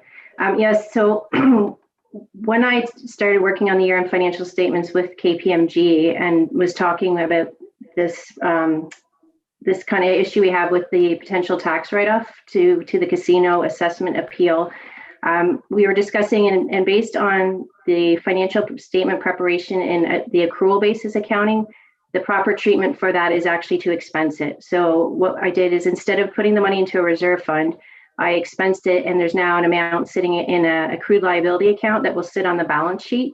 And when we go to when that write-off actually occurs and we have that loss of revenue, we'll be able to draw on that accrual to offset the write-off, which the write-off is estimated at about $407,000. And so right now I've set up actually $80,000, which was the estimate for 2020 year, and then the 200,000, which was basically, I hope, approved in principle when I was going to move it to the reserve fund. But the more proper treatment for year-end financial reporting is to expense it, and that's what I did. So we've actually have an accrual now set up for 280,000. We do have money sitting in the tax stabilization reserve fund as well that will help offset the funding portion of that, but unfortunately it is confusing, and it's almost like there's two different ways of looking at it. There's kind of the cash basis, which is what we budget on, but then for year-end reporting purposes, the more appropriate treatment is to expense it. Does that make follow sense? up, Councillor Jameson? Okay, thank you, Madam Treasurer. I understand cash versus accrual for the most part, but what I am trying to understand is, and this is really just me and I should take it offline, but if you're going to accrue something, the assumption is you're expecting to spend it. But in this particular case, we are waiting for the decision on the appeal. So that's what is confusing me about accruing something for which we actually don't know whether it's going to happen or not, as opposed to putting it in a reserve in case we can't get caught later. That's what a civilian does. Put something in your back pocket, you're going to get caught. But I understand this is all very magical and official. So just trying to understand how it can be an accrual if we don't have a known outcome. Okay, through your worship, good question. So I think, and in speaking with the auditors, and this is part of what they review when we're looking at estimates, and really it is an estimate. And so it's based on the best information we have right now, because we don't know what the outcome of the appeal will be. But I think if council recalls, I brought a report to council, or I've talked about it in a couple of different instances where MPAC has actually adjusted the assessment value based on, again, the information that we're getting out of that appeal, that they have changed the value in the assessment records. It's now 59 million. And so based on that estimate, which is not final, but that, to our best knowledge, that is like the best guess that we have. And in auditing the estimates, KPMG agreed that that's a reasonable accrual that we would book in 2020 to try to capture that expense, because we know about it and it actually relates to 2020 and previous. So if we waited till the appeal actually was finalized, we would end up incurring that entire expense in either like this year, 2021, possibly next year. I'm not really sure even when the appeal will go through, but then we're actually recognizing the expense in a year that doesn't match up with when it actually relates to. So trying to match the revenue and expenses more accurately. Okay. Yeah. Thank you, Your Worship. Thank you, Madam Treasurer. I probably have a couple more questions about that, but it's irrelevant. But I appreciate that you're taking good care of managing this buffer. Thank you. Okay, so I had Councillor Jameson, Councillor Fody, I believe, had your hand up, and Councillor Maybe. Councillor Maybe, actually, I think it was Councillor Maybe. Councillor Maybe, go ahead. Thank you, Your Worship, and through you. Had a couple, actually had 4 down, but I think I'm only down to 3 now. With the casino appeal pending, and whenever that happens, will the alignment of the actual taxes, then we won't need to have a separate line mentioning casino losses. It'll be just what it is, whether it be the I don't really remember the number of taxes that it's going to be, 83,000, something like that, maybe, opposed to the hundreds. So just wondering when that might occur. Question number 1. Number 2, I guess, which is a bigger one, is the reserve funds for the rec department have increased 489,752, and the fire has decreased 193,286. Just wondering why that may have happened, because it does seem like a fairly sizable jump on one and a fairly considerable decrease on the other. Thank you. Through Your Worship. So on the casino appeal, unfortunately, I don't really know when that appeal will be finalized. I think there's another hearing coming up this month, I believe, but I really don't understand the process well enough to know if that's actually a step that brings us closer to resolution or not at this point. Once the appeal is finalized, then MPAC will change the value of the assessment, and then it will flow through into our financial systems, and we will start billing taxes on the new assessed value. And consequently, we'll also have to go back to those prior years and adjust the taxes that they've already paid. I'm hoping that answered your question. It wasn't quite clear for sure if I got it, but if not, please ask again. The recreation reserve fund did go up significantly. That was for 2 different reasons. Well, actually, probably 3 reasons, really.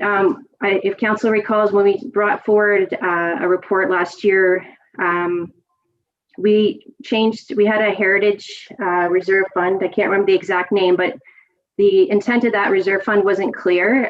There was money in the reserve fund that we weren't clear on the policy, what the intention was for the funds in that reserve fund. So we proposed to rename the reserve fund, and it's now directly related to some heritage money that is in the Director of Planning's area. And if that money is not used in the current year and the Director of Planning may have to help me if you want the specifics, I forget, but there's a certain allotment in her budget. And if we don't spend it in that year, that money then goes to this reserve fund. And the remaining money that was in that reserve fund that didn't actually relate to that program was reallocated to the recreation reserve fund. We felt that that was more in line with where we would be doing recreation and cultural type projects that we would then fund from that reserve fund, where the heritage one now is specific to Marnie's program that she runs, where we have a certain amount every year, and if it doesn't get spent, it goes to that heritage reserve fund. The other thing was sorry, do you want the Director of Planning to speak to that just a little more specifically before you move on to the next one? Thank you, through your worship. There was no reserve fund for the Heritage Celebration grants. So the Heritage Celebration grant policy specifically says within it that any ungranted dollars, so there's a budget allocation of $10,000 per year for the Heritage Celebration grants. If those amounts are not allocated, they're to be put in a reserve fund for use next year or the following year for Heritage Celebration grants. So last year was the first year that we actually created that grant line to carry those funds forward. So this is the first year that we actually do have that reserve fund. Thank you. Okay, go ahead, Director of Finance, with the last question. Thank you, through your worship. So the Recreation Reserve Fund, we also increased the transfer from operating into that reserve fund in 2020. We were anticipating some large recreation type projects and capital that we were going to need to fund from that reserve fund. Those projects didn't happen, I think in part due to COVID. So we ended up having more money transferred into the reserve fund and then not much money coming out as was anticipated. And that's partly why that and the addition of the other money from the other reserve fund is what has increased that balance at the end of 2020. The fire reserve fund is down because there were a number of capital fire projects in 2020 that were funded from that reserve fund. Just to follow up then on the fire, with our pending forecasts of possibly looking after something in Sealy's Bay, fire hall and other equipment that will be dating again. I'm just very curious on why perhaps we've decreased a fund that is a perpetual ongoing reoccurrence, and with equipment and even the building, as I have mentioned, having to be looked at. I feel we really need to maintain that level to make sure that we do have enough so that we're not having to maybe go out for a loan to do something major. Thank you. Through you, your worship. So as I mentioned, the fire department had a number of capital purchases in 2020. And that's kind of the way the reserve funds are set up right now, is we do fund from the department, the reserve fund that relates to that service. And so yes, keeping in mind that there are going to be larger capital expenditures probably coming across a lot of the departments, is I think that it will probably be prudent for council to consider actually possibly borrowing if there are significant projects that we're going to have to undertake going forward. And council is also fully within your realm of responsibility. If you choose, we can also, I would likely bring forward a motion or a report to reallocate funds within the different reserve funds. I mean, we have these, one for fire, one for operations, one for recreation, but in essence, they're all capital reserve funds. And so they are discretionary. And if we need to pull from one to fund a different service type asset, we can always do that at council's approval. Just in addition, Director of Finance, if I'm not mistaken, I believe that there was a check written for a new fire truck, 400 and some thousand in early 2020, if I'm not mistaken. So that would have been a major contributor to reducing that fund, which of course we will now continue to contribute to replace the next fire truck or the next, whatever it, regardless of the department. So I appreciate Councillor Maybe's concern, but I think the reserve fund worked the way it was supposed to, in that we had those funds there to purchase that truck without having to borrow, but that we will need to continue to fund those reserves so that we can purchase future trucks or what other equipment is required by the fire department and other departments for that matter. Was that all your questions, Councillor Maybe? Mm-hmm. Okay. And then yes, Councillor, thank you very much, Your Worship. Thank you. Councillor Jameson, I think yes, only to say in the context of our reserves, has been said several times, and I've said it too, the fire service will also be part of that whole asset management plan. And we're going to need a lot of money in all our reserves if what we're anticipating is correct, not the least of which will be fires. So let's just keep that in mind. The sooner we can get that AMP, the better we can map out a plan going forward and let staff get moving on this stuff. Thank you, Your Worship. Thank you. Further questions? Any other questions, Councillor Gorell?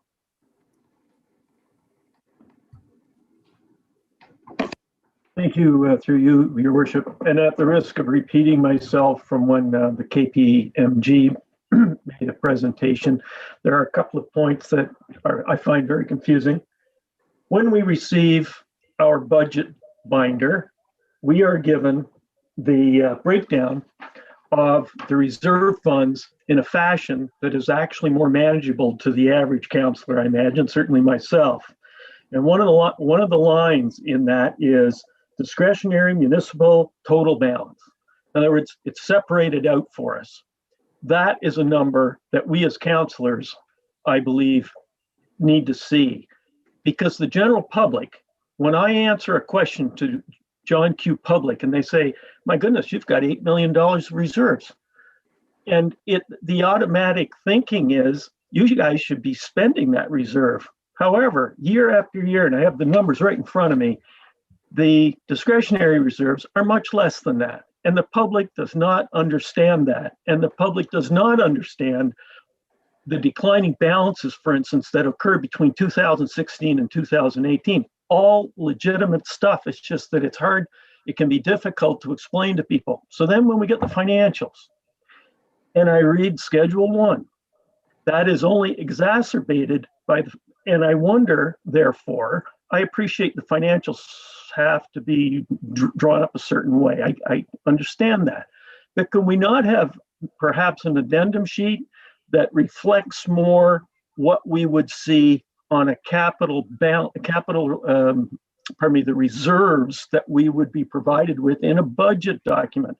I have it right here in front of me, 2021 budget, and right at the bottom is the discretionary balances, which are significantly different than the total balances. And my next and last point should be, and it's one that's confused me all day, and it goes like this. So I'm looking through the total reserves, 2020, 2021. That's great. And then I look at special projects, which has a balance of somewhere around ending balance of $344,000. I see that the special projects. I see the working reserve fund, which is a big boy here, and it's showing a 1.4 million. Yet I look once again, for confusion purposes, I look at the schedule, number 1, reserve funds.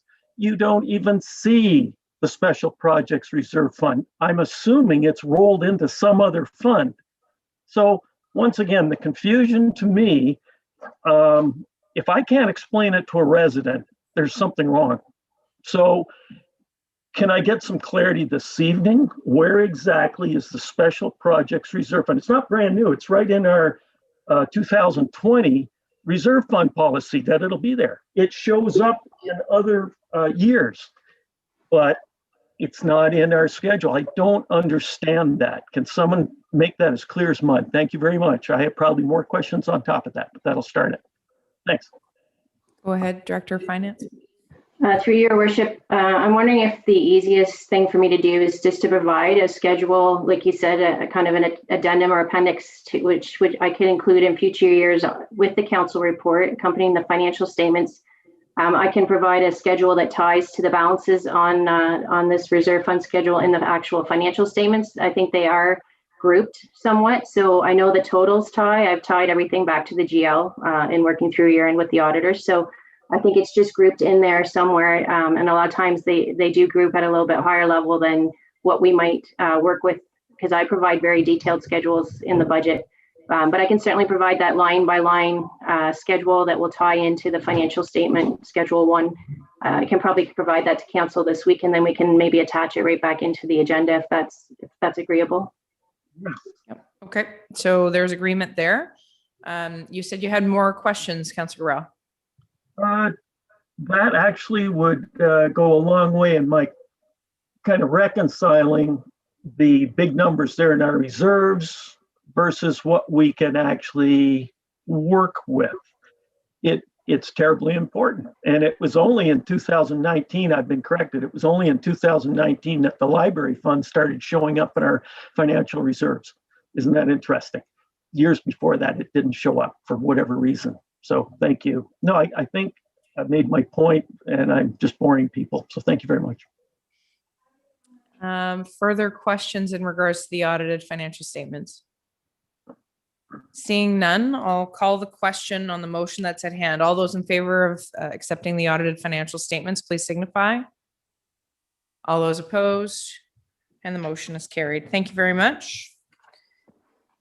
Next on the agenda is Planning Report TLTI Broadband Initiative, and the motion is that the Committee of the Whole recommends that Council receive the TLTI Broadband Initiative Update Report as information. A mover and a seconder, please.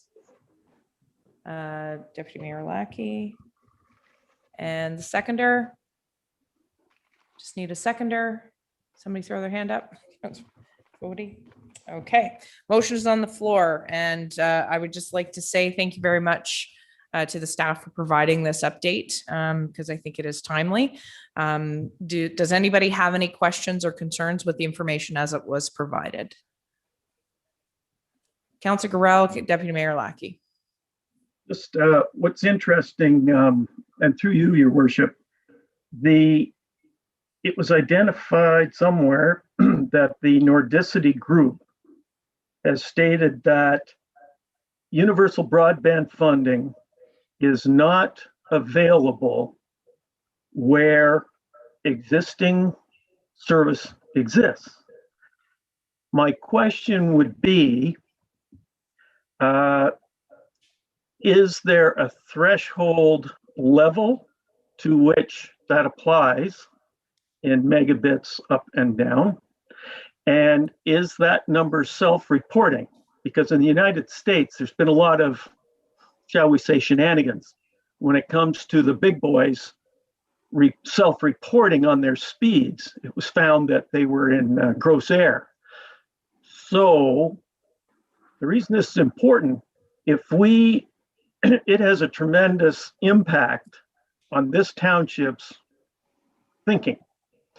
If, as an example, if an existing telecom unit is carved out, even though they don't really provide and haven't shown any propensity to provide the level of service stated by the CRTC, I'm not clear on what Nordicity's point of view is on that. I mean, we can't touch it? We can't run them over and just say, hey, we're providing a much higher service, because then the boundaries of things change significantly, and we are becoming the balkanized township once again. And that is something I had always wanted to prevent. Balkanization, those of you who don't know, is what happened in Europe, Yugoslavia, and so on. It just splits everything apart. Everybody gets a little different service. It is not a consistent service. And if that's where we're going, that's very, very disappointing. So that's a point I'd like to make. Director, sorry, Councillor Gorell, the director would like to answer that if she could. Thank you, Your Worship. Just to provide a little bit of clarity to that, it was not Nordicity that made that statement. It was speaking with UBF project representatives at their concierge line that they had set up or Pathfinder line, sorry, is what it was called, their assistance line, and speaking with representatives from the UBF application funding. And what they said was that the UBF fund isn't going to fund a project in an area where existing internet infrastructure or broadband infrastructure already exists that provides the level of service at which the federal government is hoping to achieve. So there's mapping, and I'm sorry, the acronym escapes me right now, but there's specific mapping at the federal level that identifies where in our township that level, the 1050, I think it's 1050, sorry, I don't know the the level that the federal government is hoping to achieve is and is not provided. Based on that, I think it's ISED mapping actually, and based on that mapping, the majority of our township is not served at that level. So it's not where there's a specific provider. So it's not specifically to say that because Lansdowne has services here, they've cornered the market.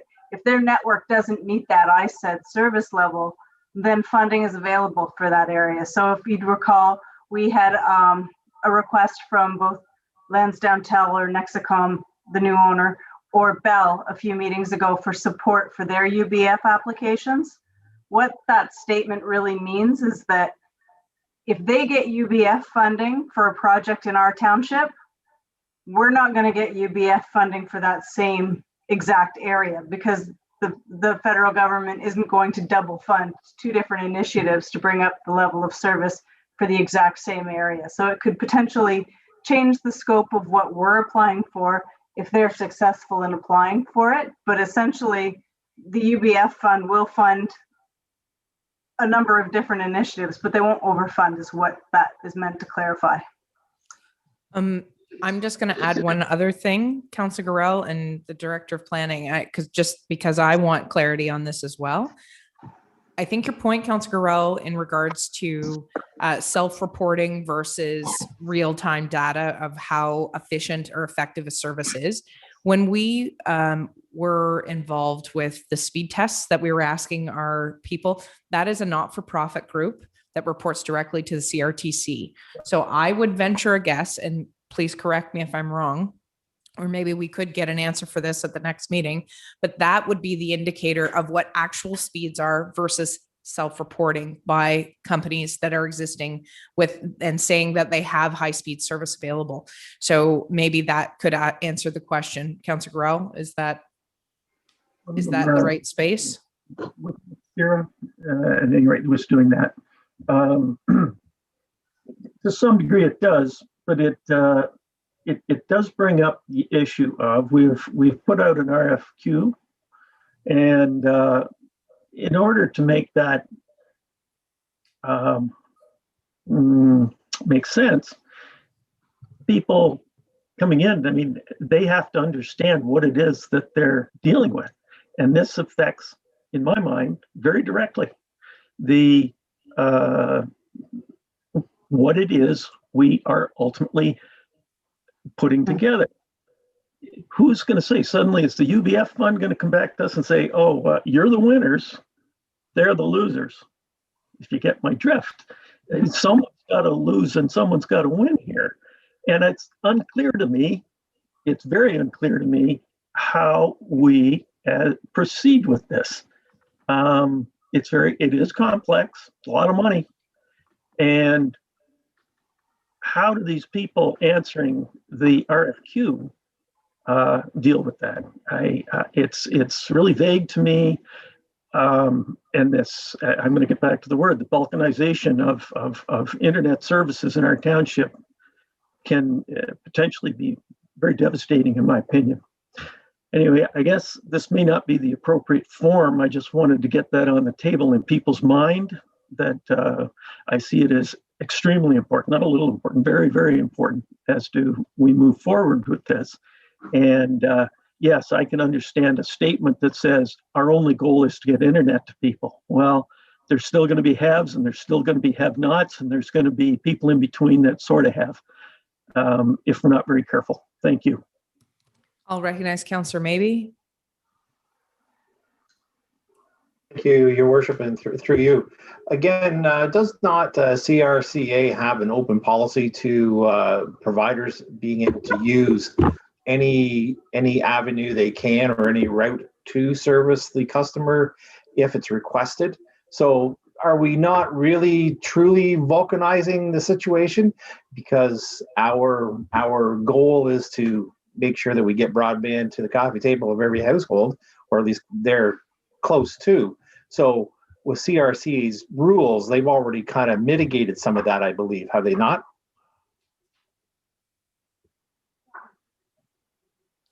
Thank you.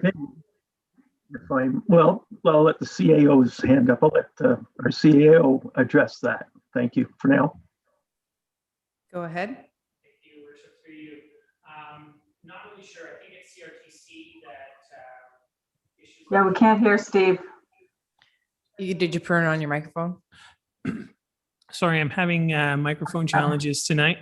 I believe it's the CRTC that you're referring to, Councillor, maybe. And I'm not up on their what they regulate or what they don't regulate. From the higher standpoint or the bigger picture, however we get broadband services deployed through the township, I'm all for it. And whether it's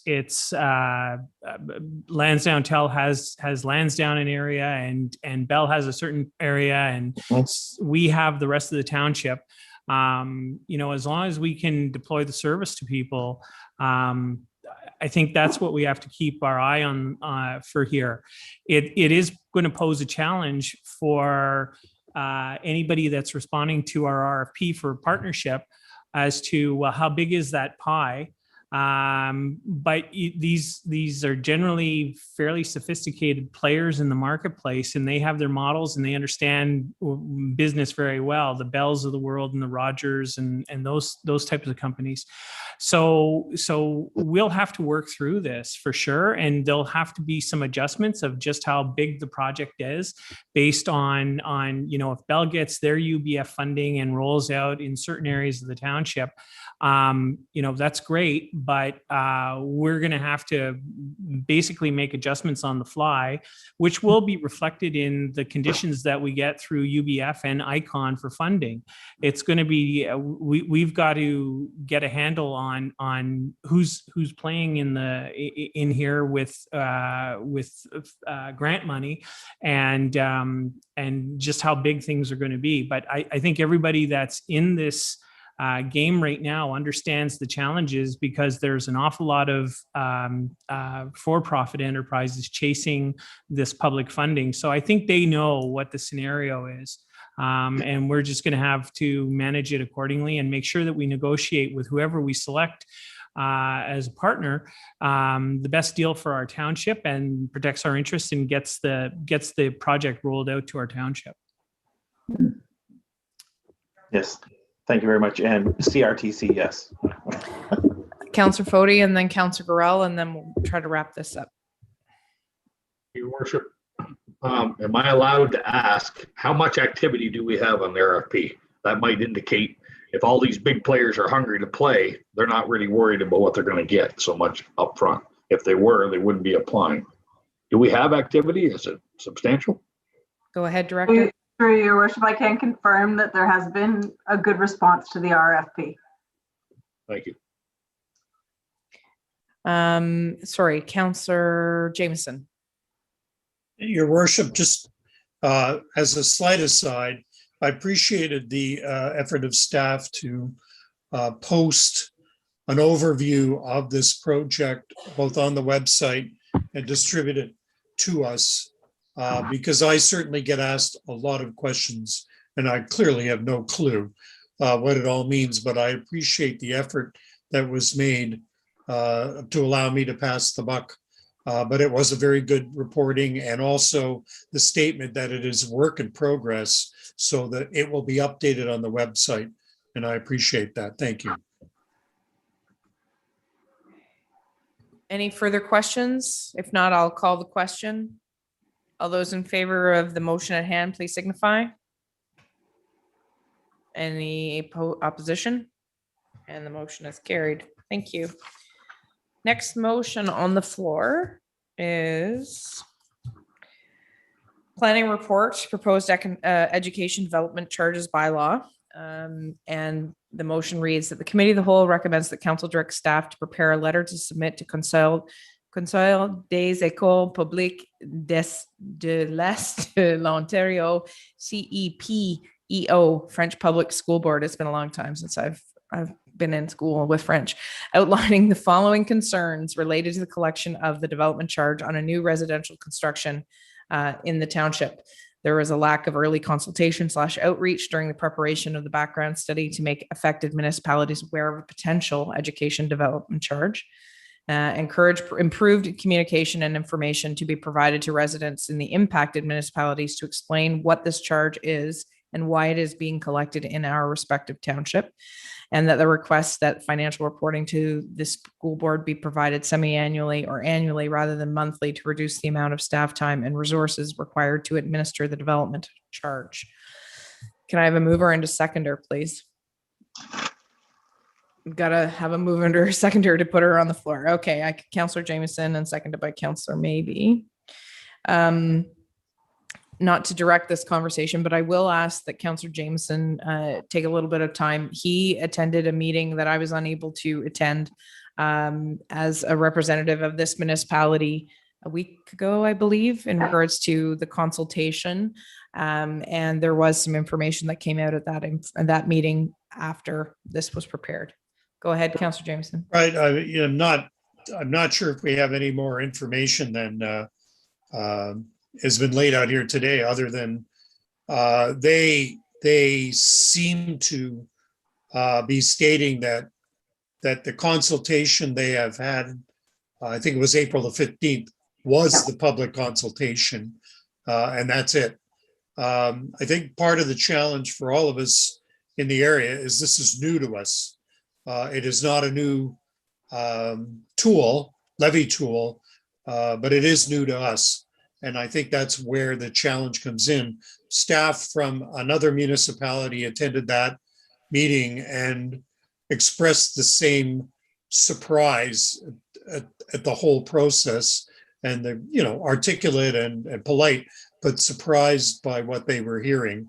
They're certainly on the road to seek permission from the province based on where they're at now. Now, they do have to seek permission at this stage to move ahead.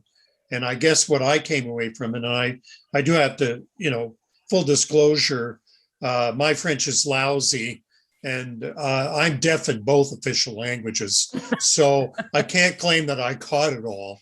But at the end of the day, I think we might consider alerting our minister as a council, along with other councils in the area, to suggest that this be deferred for at least a year or so. And I think we should be thinking about the COVID situation and everything else we're trying to deal with.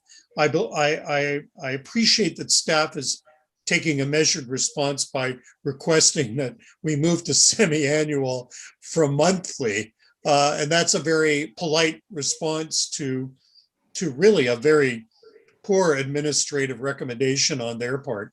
So that's really all I can add to this, other than my own conviction that this is something the province needs to just put to one side, defer it until we are looking to 23-24, when maybe we're ramping out of this situation.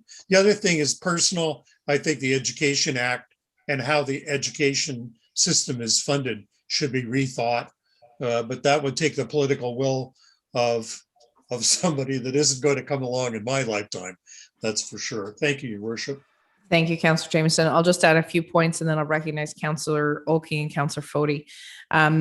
Just to add, I have reached out to both our MPP and the Minister of Municipal Affairs and Housing, as well as he was going to the Minister of Education as well, because it was news to him in this particular area, and it was affecting not only our municipality, but Rideau Lakes, Westport, and some other municipalities outside of his riding.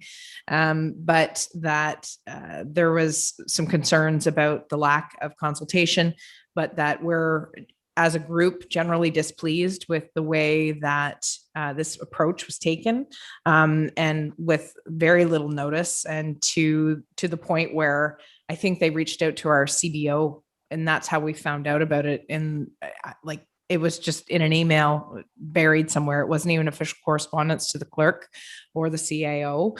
Not to say that it can't be official going to our other members of the senior management team, but something as large as this, it really was floated. So Rideau Lakes has taken a hard stance, as has Westport, and we're standing collectively together. And our hope is that not all hope is lost, because it hasn't been approved by the ministry based on the deaf in both official language attendee from TLTI. So recognize Councillor Oki and then Councillor Foti. Merci, Madame la Présidente. J'ai l'opinion que tout le monde sont très gentils à ce sujet, mais il y a quelques problèmes avec the confusion. Thank you, Madam Mayor. And through you, everyone's being very polite about this and very refined, and I respect my esteemed colleague's deafness in both ears. We have many shouted conversations across the Ethernet and the telephone situation. But there's a fundamental thing I always thought in this province was that you opted for which school board you were going to support. And this is causing some confusion. All of a sudden, somebody who's going to build a house here who would support the English public school system is now making contribution to the French separate board, and presumably by fiat has no choice.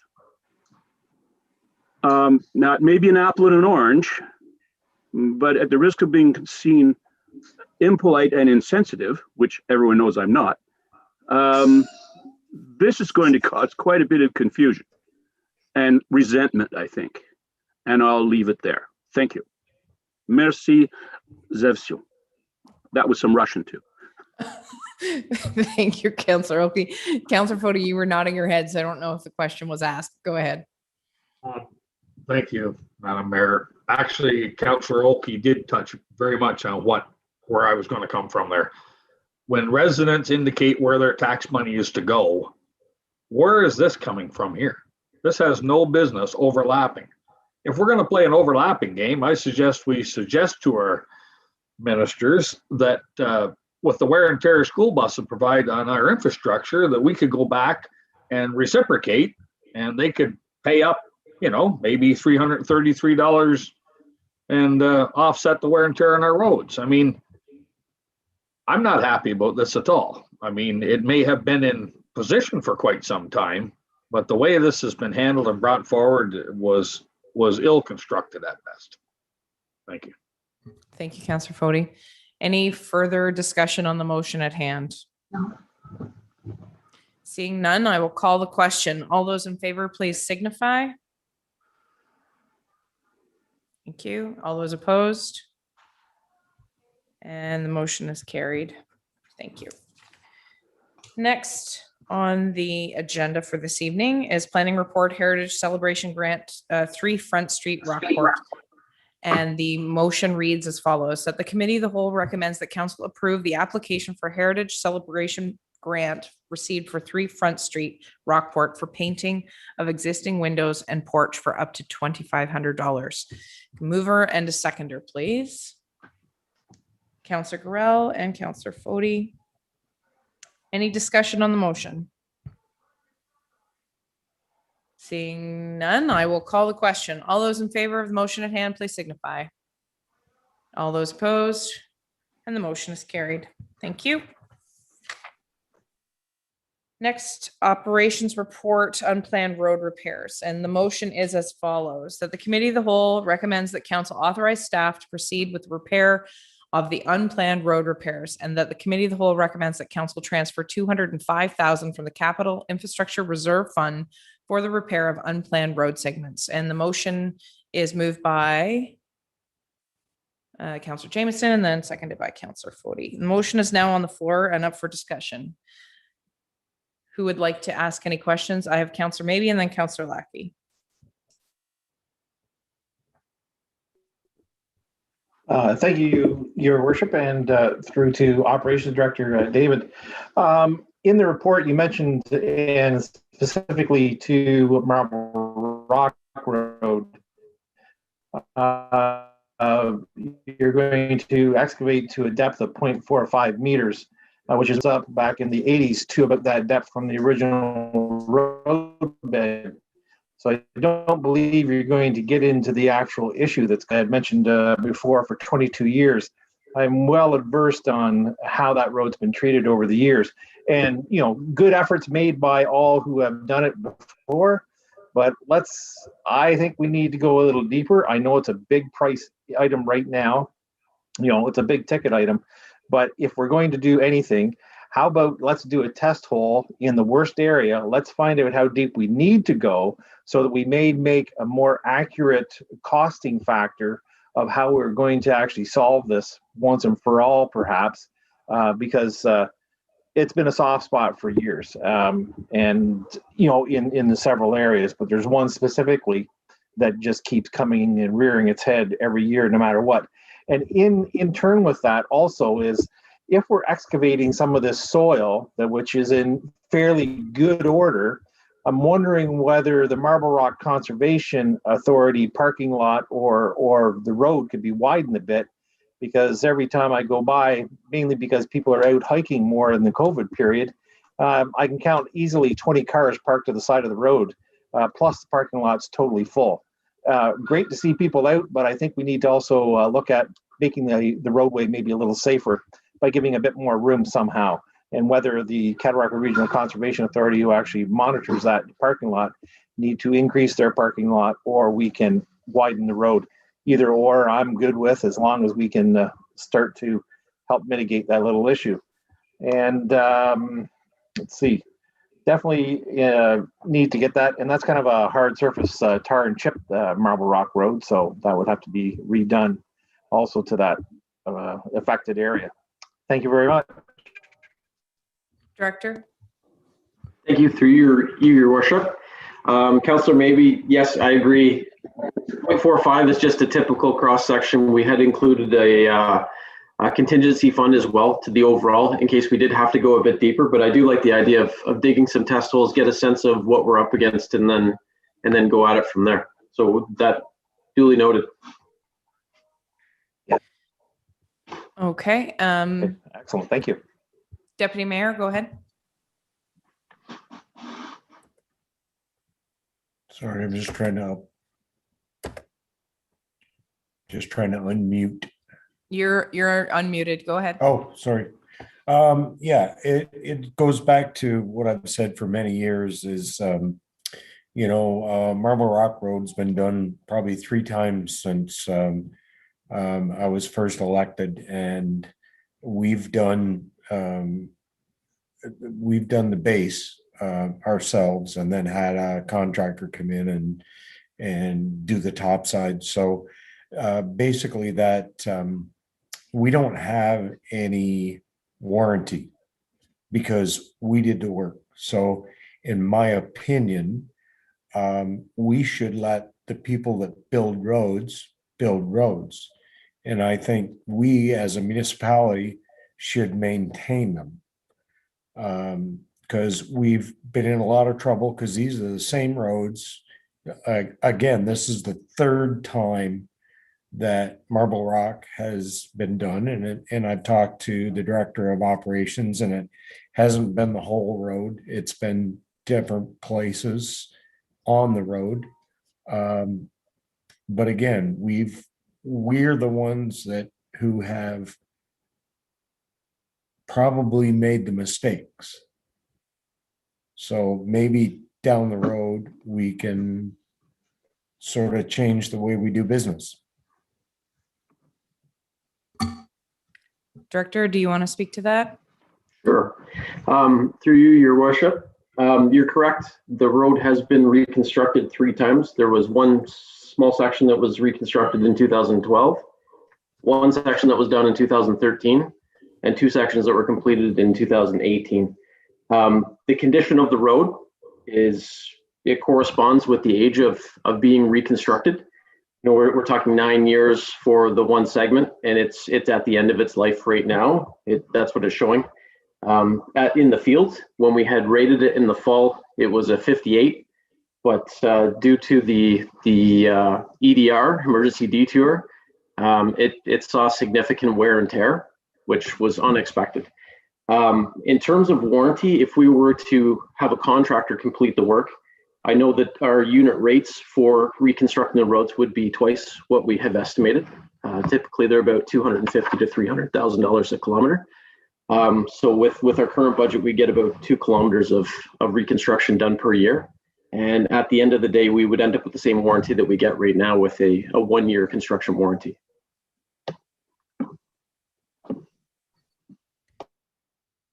Further questions? Councillor Fody and then Councillor Jameson. Thank you, Your Worship. To our Director of Operations. Did you see any sign of ditching having been done on Marble Rock Road in the last 30 years when you travel that road? Ditching is through you, Your Worship. Ditching in the municipality is a challenge. There are a lot of roads that we saw spring melting that occurred and soft spots as a result of that because of lack of ditching. Marble Rock is a good example of that. The stretch closest to the east had some significant pumping of material from underneath. The same thing on the section on Slack Road, on Thomas Road. We had it on Barryton Road. We had it on Barry Road. We were able to deal with a lot of the issues on these roads with some ditching and with some culvert replacement to get the water away. Some of the sections of road, we were able to add some granular.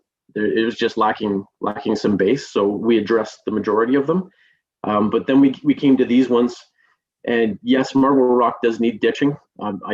There has been work done in the past, but it's not enough. We have more sections of that's why it is the way that it is. The water is trapped and it can't get away. So we have to address those issues at the same time. That's my point, exactly.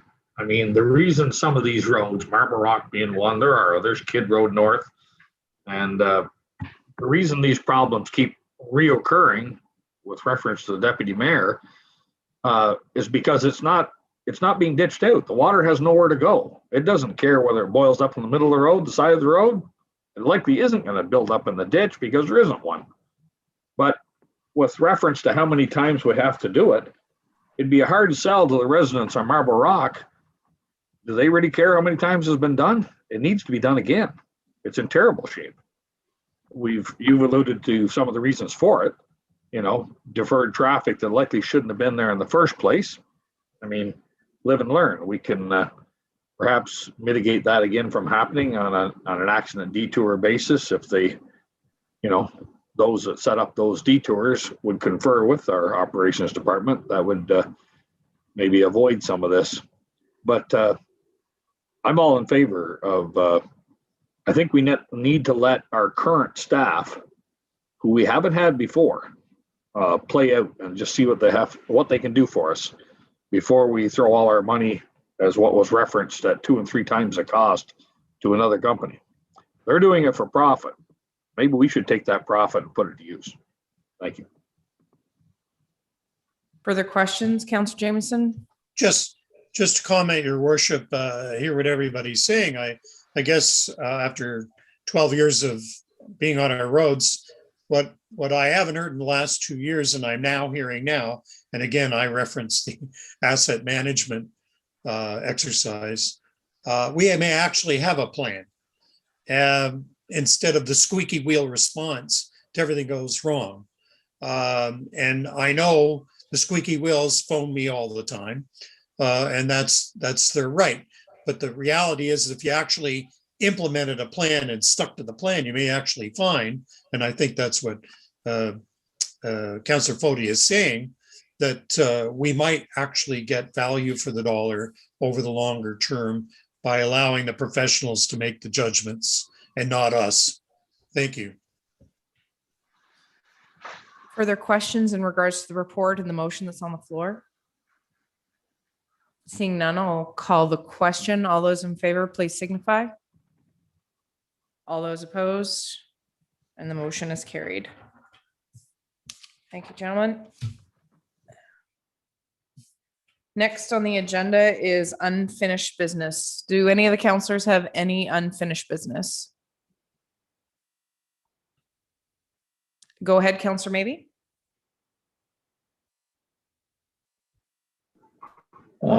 Thank you, Worship, through you. I did write down a couple things, and maybe they're possibly done. I know we've talked about these. The light at the 401 again, still need to see what we can do next for that. And I know we keep bantering it around, but still So that's number one. Number two, do we have a police committee? I know we had talked about that at one time also, and whether that was ever kind of promoted, because I do have a name to put forward for that, if indeed that has or is going to happen. The other couple others, the Lex Road engineering study that was to be proposed, has that gotten underway or going to get underway in the near future? Just to try to mitigate that little issue. And the last thing that I want to bring up is, and no harm to the fire department, is the fire training happening during a provincial lockdown. And I know that we at our first lockdown we didn't have any training going on. So I guess my question is, why have we decided to do it this time opposed to last time? And are we following the provincial protocols by having them actually out there training when maybe we really don't need to, like the Monday night trainings perhaps? The training center itself, it's kind of its own entity. I see it'll maybe a little different, but just throw it out there as are we setting a precedence or sending the wrong message? Thank you. I'll recognize the Director of Operations to speak to the Lex Road issue, and then I'll go to the Acting Fire Chief. Thank you. Through you, Your Worship. Lex Road, I met with the resident that had a flooding basement out there. Since then, I've reached out to the contractor that is building the new road extension to see about an opportunity for drainage to flow down the road extension, which I think we can make happen. I'm looking at the width of the right-of-way because the hydro poles seem to creep in about halfway down that length of road. So I'm establishing what the right-of-way width is through that segment and see if there's a possibility to move the poles back. The purpose for moving the poles back will be to run a ditch line down the north side because we seem to have further width through there. We have drainage issues with basically all of the properties on the south side, so it'd be nice to get the water as far away from them as possible. And we have the water currently flows through the field on the north. So if we can address all of those issues in one shot, that's what we're trying to do. We'll take the water in a ditch down the north side of the road from the far east all the way to the west and outlet it essentially into the Gananoque River. I'm assuming Councillor Farrell. Sorry, go ahead, Councillor. Maybe you want to follow up and then I'll identify Councillor Grau. Yeah, just want to follow up with Alexis Road is that the actual house that's in question is on the south side of the road, not the north side, and where the ditch goes around his house and not through the front section. So thank you. So the drainage issue actually starts east of that property from the farmer's field where it's tile drained to the road. So we're going to pick up that drainage before it gets to the houses and put it over to the north side of the road.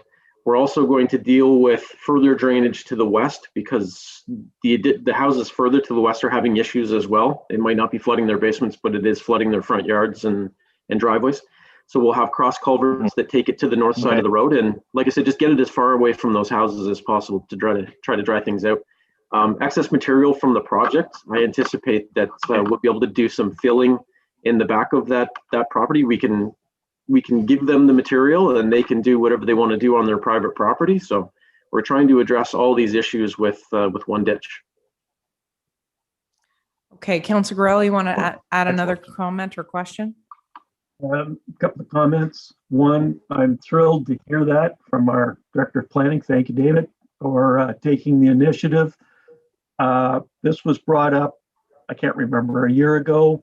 The homeowner had mentioned it, and innocently, if you will, it was brought up.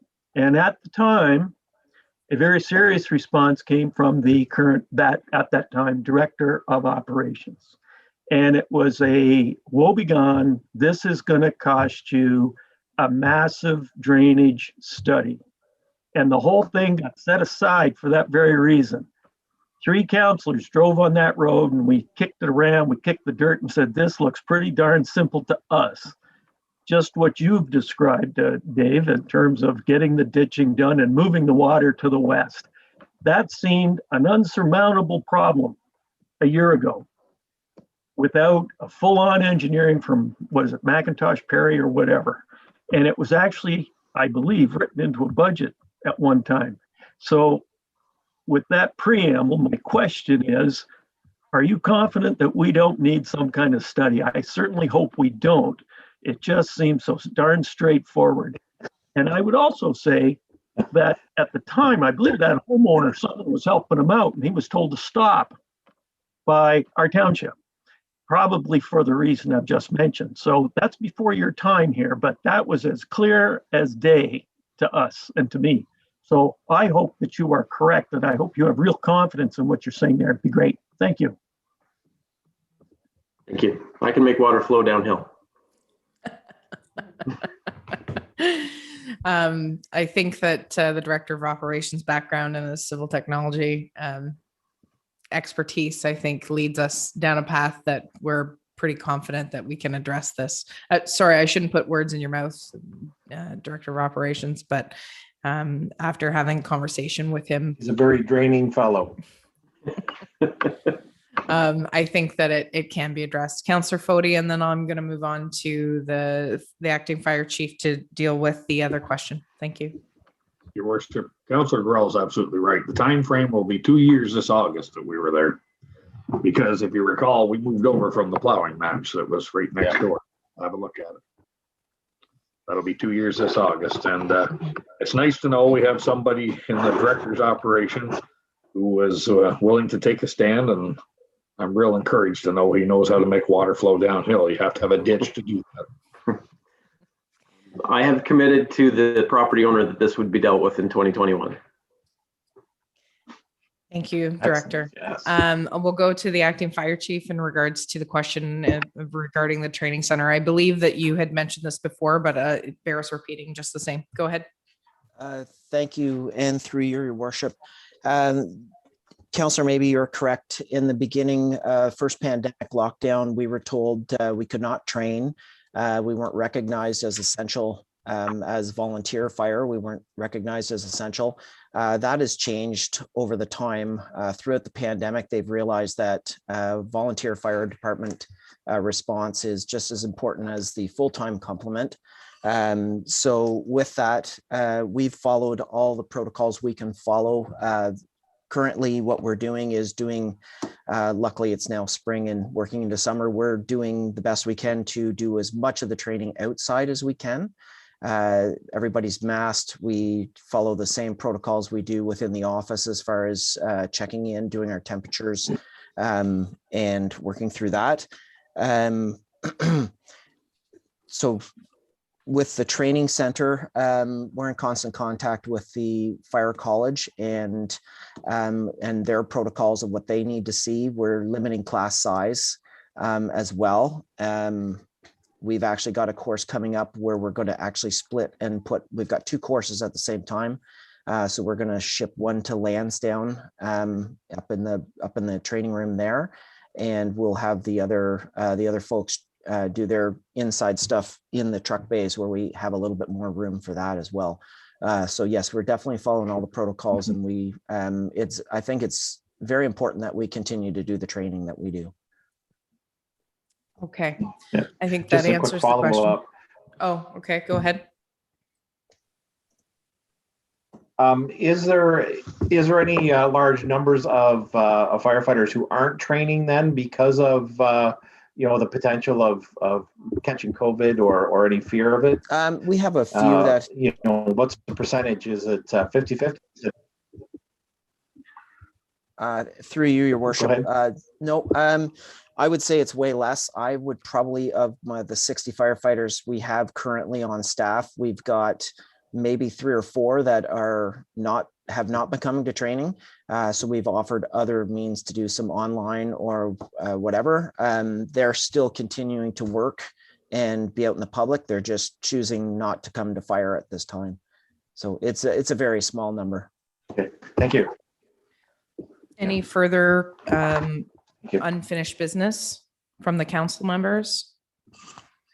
Seeing none, I do have a hand raised from the public in regards to unfinished business. So I will recognize the member from the public. I'm just having the clerk ask her to unmute. There we go. Go ahead. Go ahead, Ms. Bradford.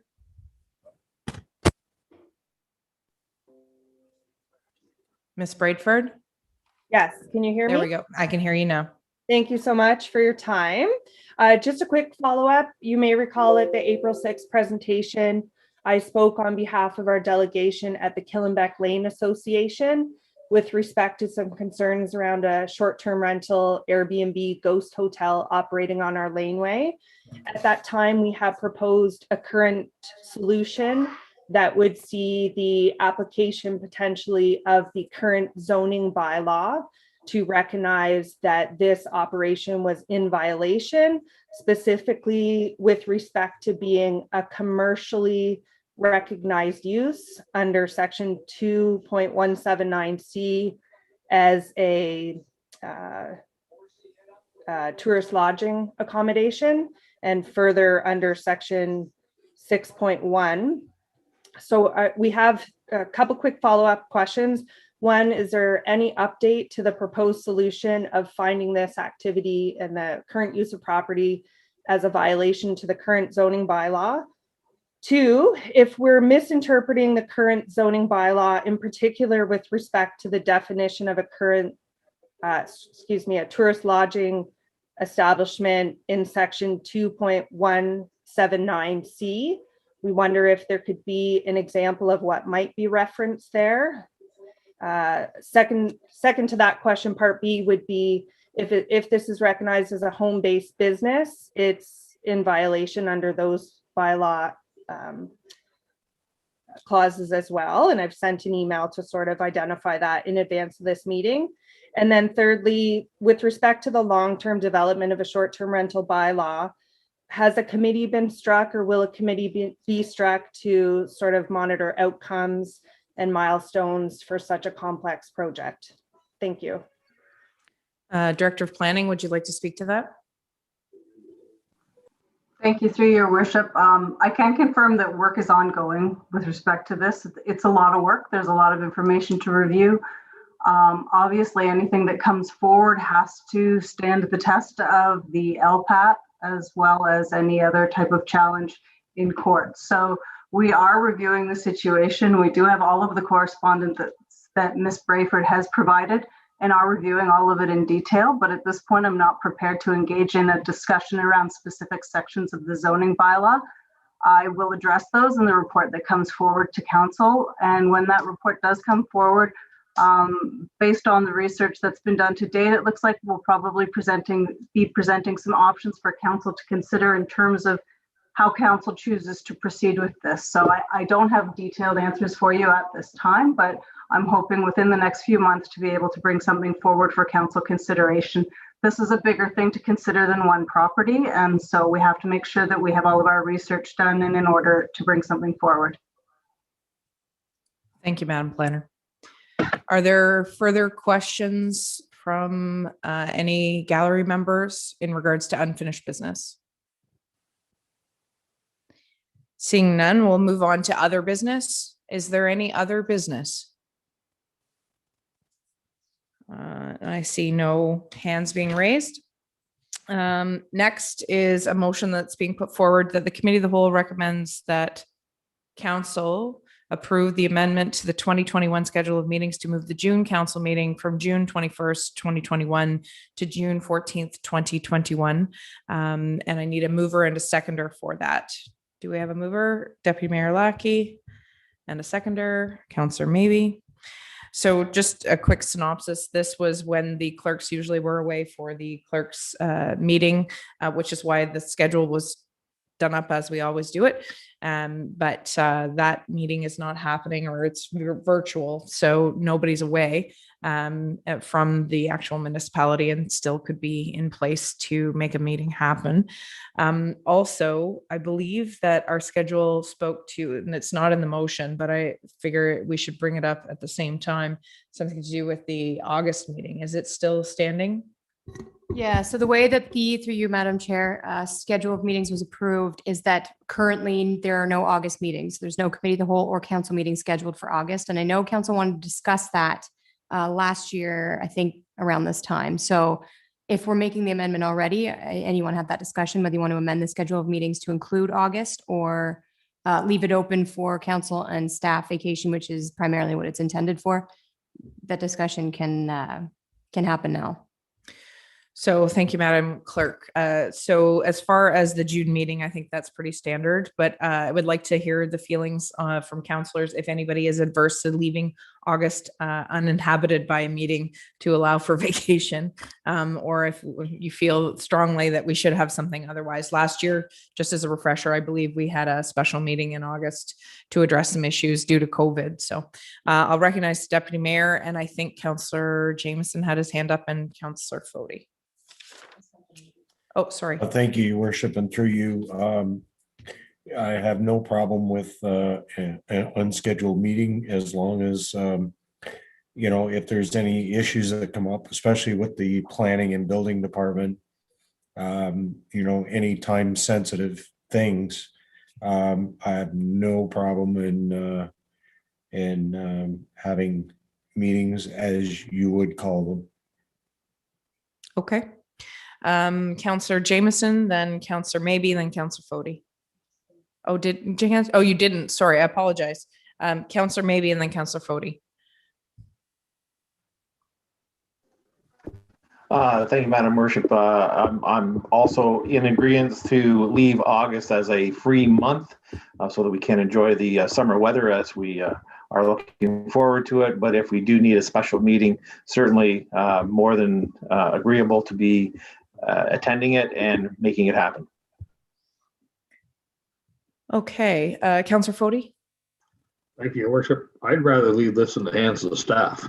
They know how busy they are. They know what they have yet to achieve and what's on the docket coming down. I'm fully in agreement with whatever direction the staff will lead me. Thank you. Okay, so we'll leave the motion as is based on the consensus of the council making statements. That the motion is the committee of the whole recommends that council approve the amendment to the 2021 schedule of meetings to move June council meeting from June 21st, 2021 to June 14th, 2021. All those in favor of the motion at hand, please signify. All those opposed, and the motion's carried. So August remains open unless necessary. And of course, we can call a meeting at any given time, the will of the chair or the petition of a majority of council. So next on the agenda is strengthening municipal codes of conduct. And there's a motion to be put forward. I'm going to leave it blank to allow for the discussion. Motion reads that the committee of the whole recommends that council appoint blank as the TLTI council representative to participate in the strengthening municipal codes of conduct consultation process to take place May 20th, 2021. Can I have a mover and a seconder? Councillor Olkey and then Councillor Gorell. Okay. Discussion on the motion. Go ahead, Councillor Olkey, then Councillor Fody. Thank you, Your Worship, and through you, if you'll cast your minds back to the opening days of this council, one of the things I proposed was that we have whistleblower, or if that's not the correct term, some kind of protection in for the staff, and for obvious reasons at the time. And it just never seemed to go anywhere. It never seemed to happen. I can't imagine why that was, except now we've moved on and that's an old issue and it's over. But I still think that this is a very good initiative and we should fully support it and appoint someone. Thank you. So I have Councillor Maybe, or Councillor Fody, then Councillor Maybe. Thank you, Your Worship. In my opinion, this has got Councillor Jameson's name written all over it. As a former policy writer, his enthusiasm in his former life of writing policy, this is what this is. This when I read this in my own mind, I preempted his name right into that blank spot. Thank you. Thank you for the recommendation. Councillor Maybe.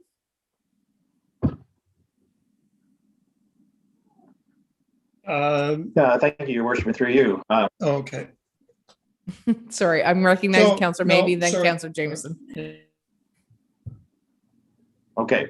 Thank you, Worship. I also read this, and the name that came to mind for me was Councillor Terry Fody, and I would like to nominate him for that position. Okay. Any further comments? Councillor Garrell.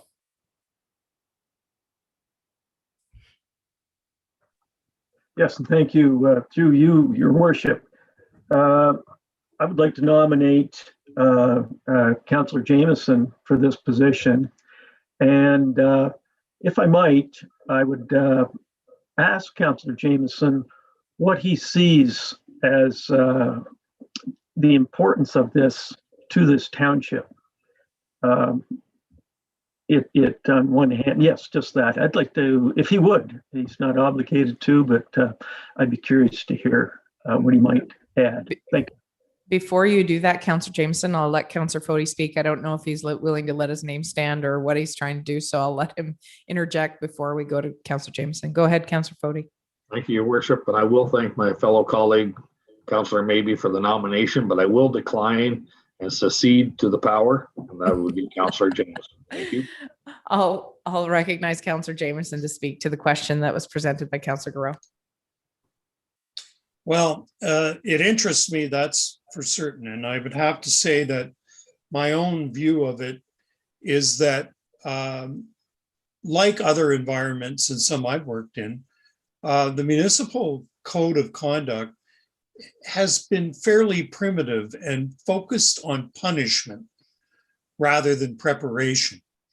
And what I'd be interested in doing in this particular context is ensuring that we have an understanding of what our staff is thinking and an understanding of what we as councillors are thinking, because in our, and I'm so glad to see this has come up, but in our experience, we've inherited a situation that had a certain amount of fraught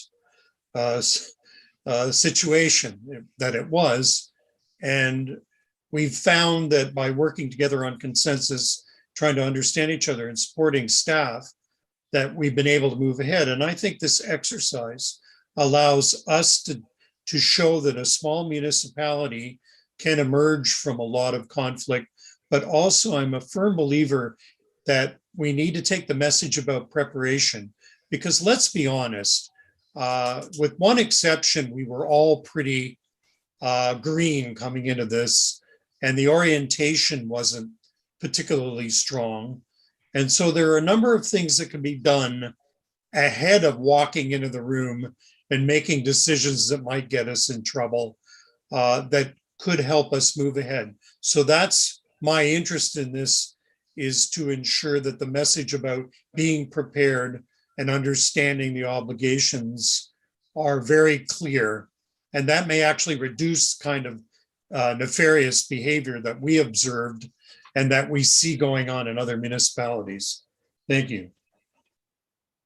So with that, I'm going to assume that consensus is that Councillor Jameson would be an excellent candidate, unless there's anybody else on council that wants to put their name forward. And I don't see any hands shooting up. And as head of council, nothing gives me greater pleasure than to see Mr. Jameson come forward as the strong candidate, because he really does have a mind for these sorts of things. And I do appreciate his honesty and directness and his ability to be pragmatic at the same time.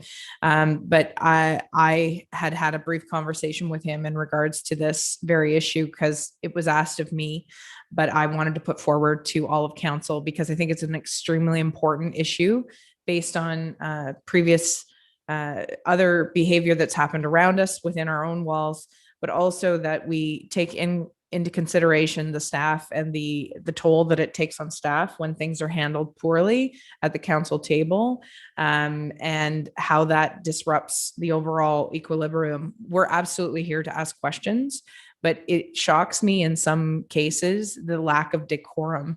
And I'm one of the youngest people sitting at this table, but when you come to these tables and ask questions, they can be pointed, they can be direct, but they neither be rude or condescending or any of the other words that you or adjectives you want to throw in there.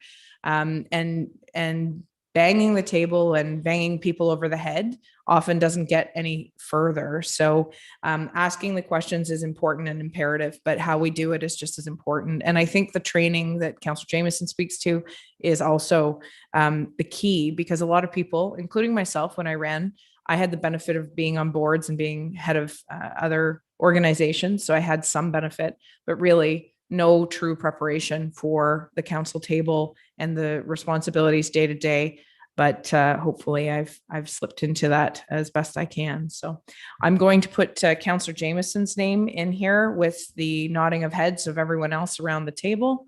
And then I'll read the motion forward and we'll vote. So motions by Councillor Olkey, seconded by Councillor Grell. The committee, the whole, recommends that council appoint Mark Jameson as a TLTI council representative to participate in the strengthening municipal codes of conduct consultation process to take place on May the 20th, 2021. All those in favor, please signify. All those opposed, and the motion is carried. Thank you, Mr. Jameson, for taking that on for us.